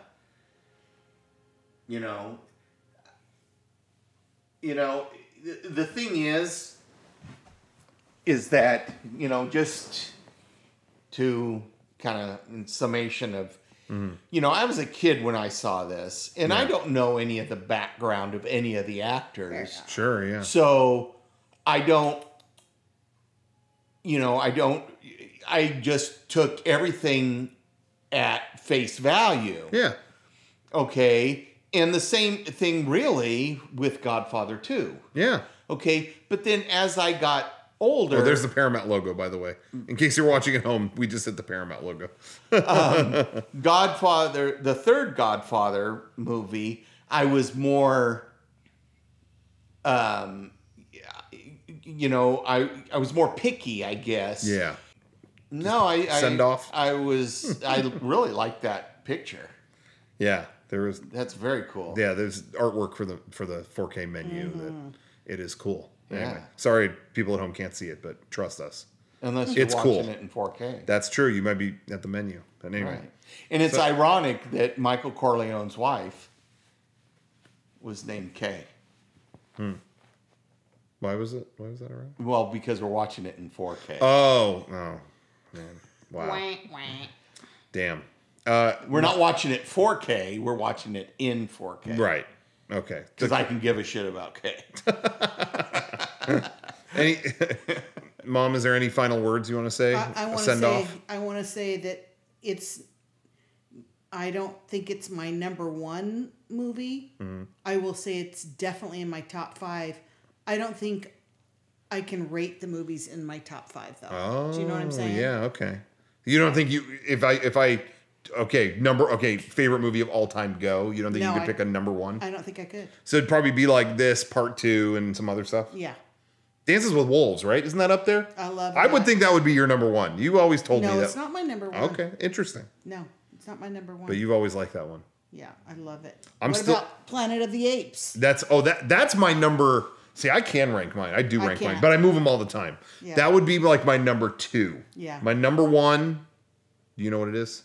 What? Willy Wonka and the Chocolate Factory. Oh, they will never. I should have guessed that. So sorry, Godfather. You thought you could top that? Yeah. You got to work. You got to get some chocolatiers in Godfather Part 4, and then maybe I'll consider it. Anyway.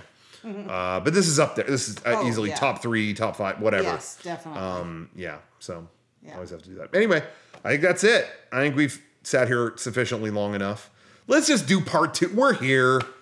I'm popping it in. On their way. Cookies are but we'll have cookies as soon as the credits hit. We'll have a delicious Italian cookie waiting on the porch. Why don't we just wait and watch it at 5 in the morning when the cookies come? Okay. And then we can watch it. Okay. I haven't lived with you guys in a long time, but I'm thinking move in for the day. Camp out back there. I'm all for it. I'll let the cookie man in. Anyway, I don't know. Weird note to end on, but we're going to end it. Put the dryer. Oh, yeah. Oh, I got laundry to do. Okay, I got to go. All right. Take care, everyone. Hope you enjoyed this commentary. Bye. Bye.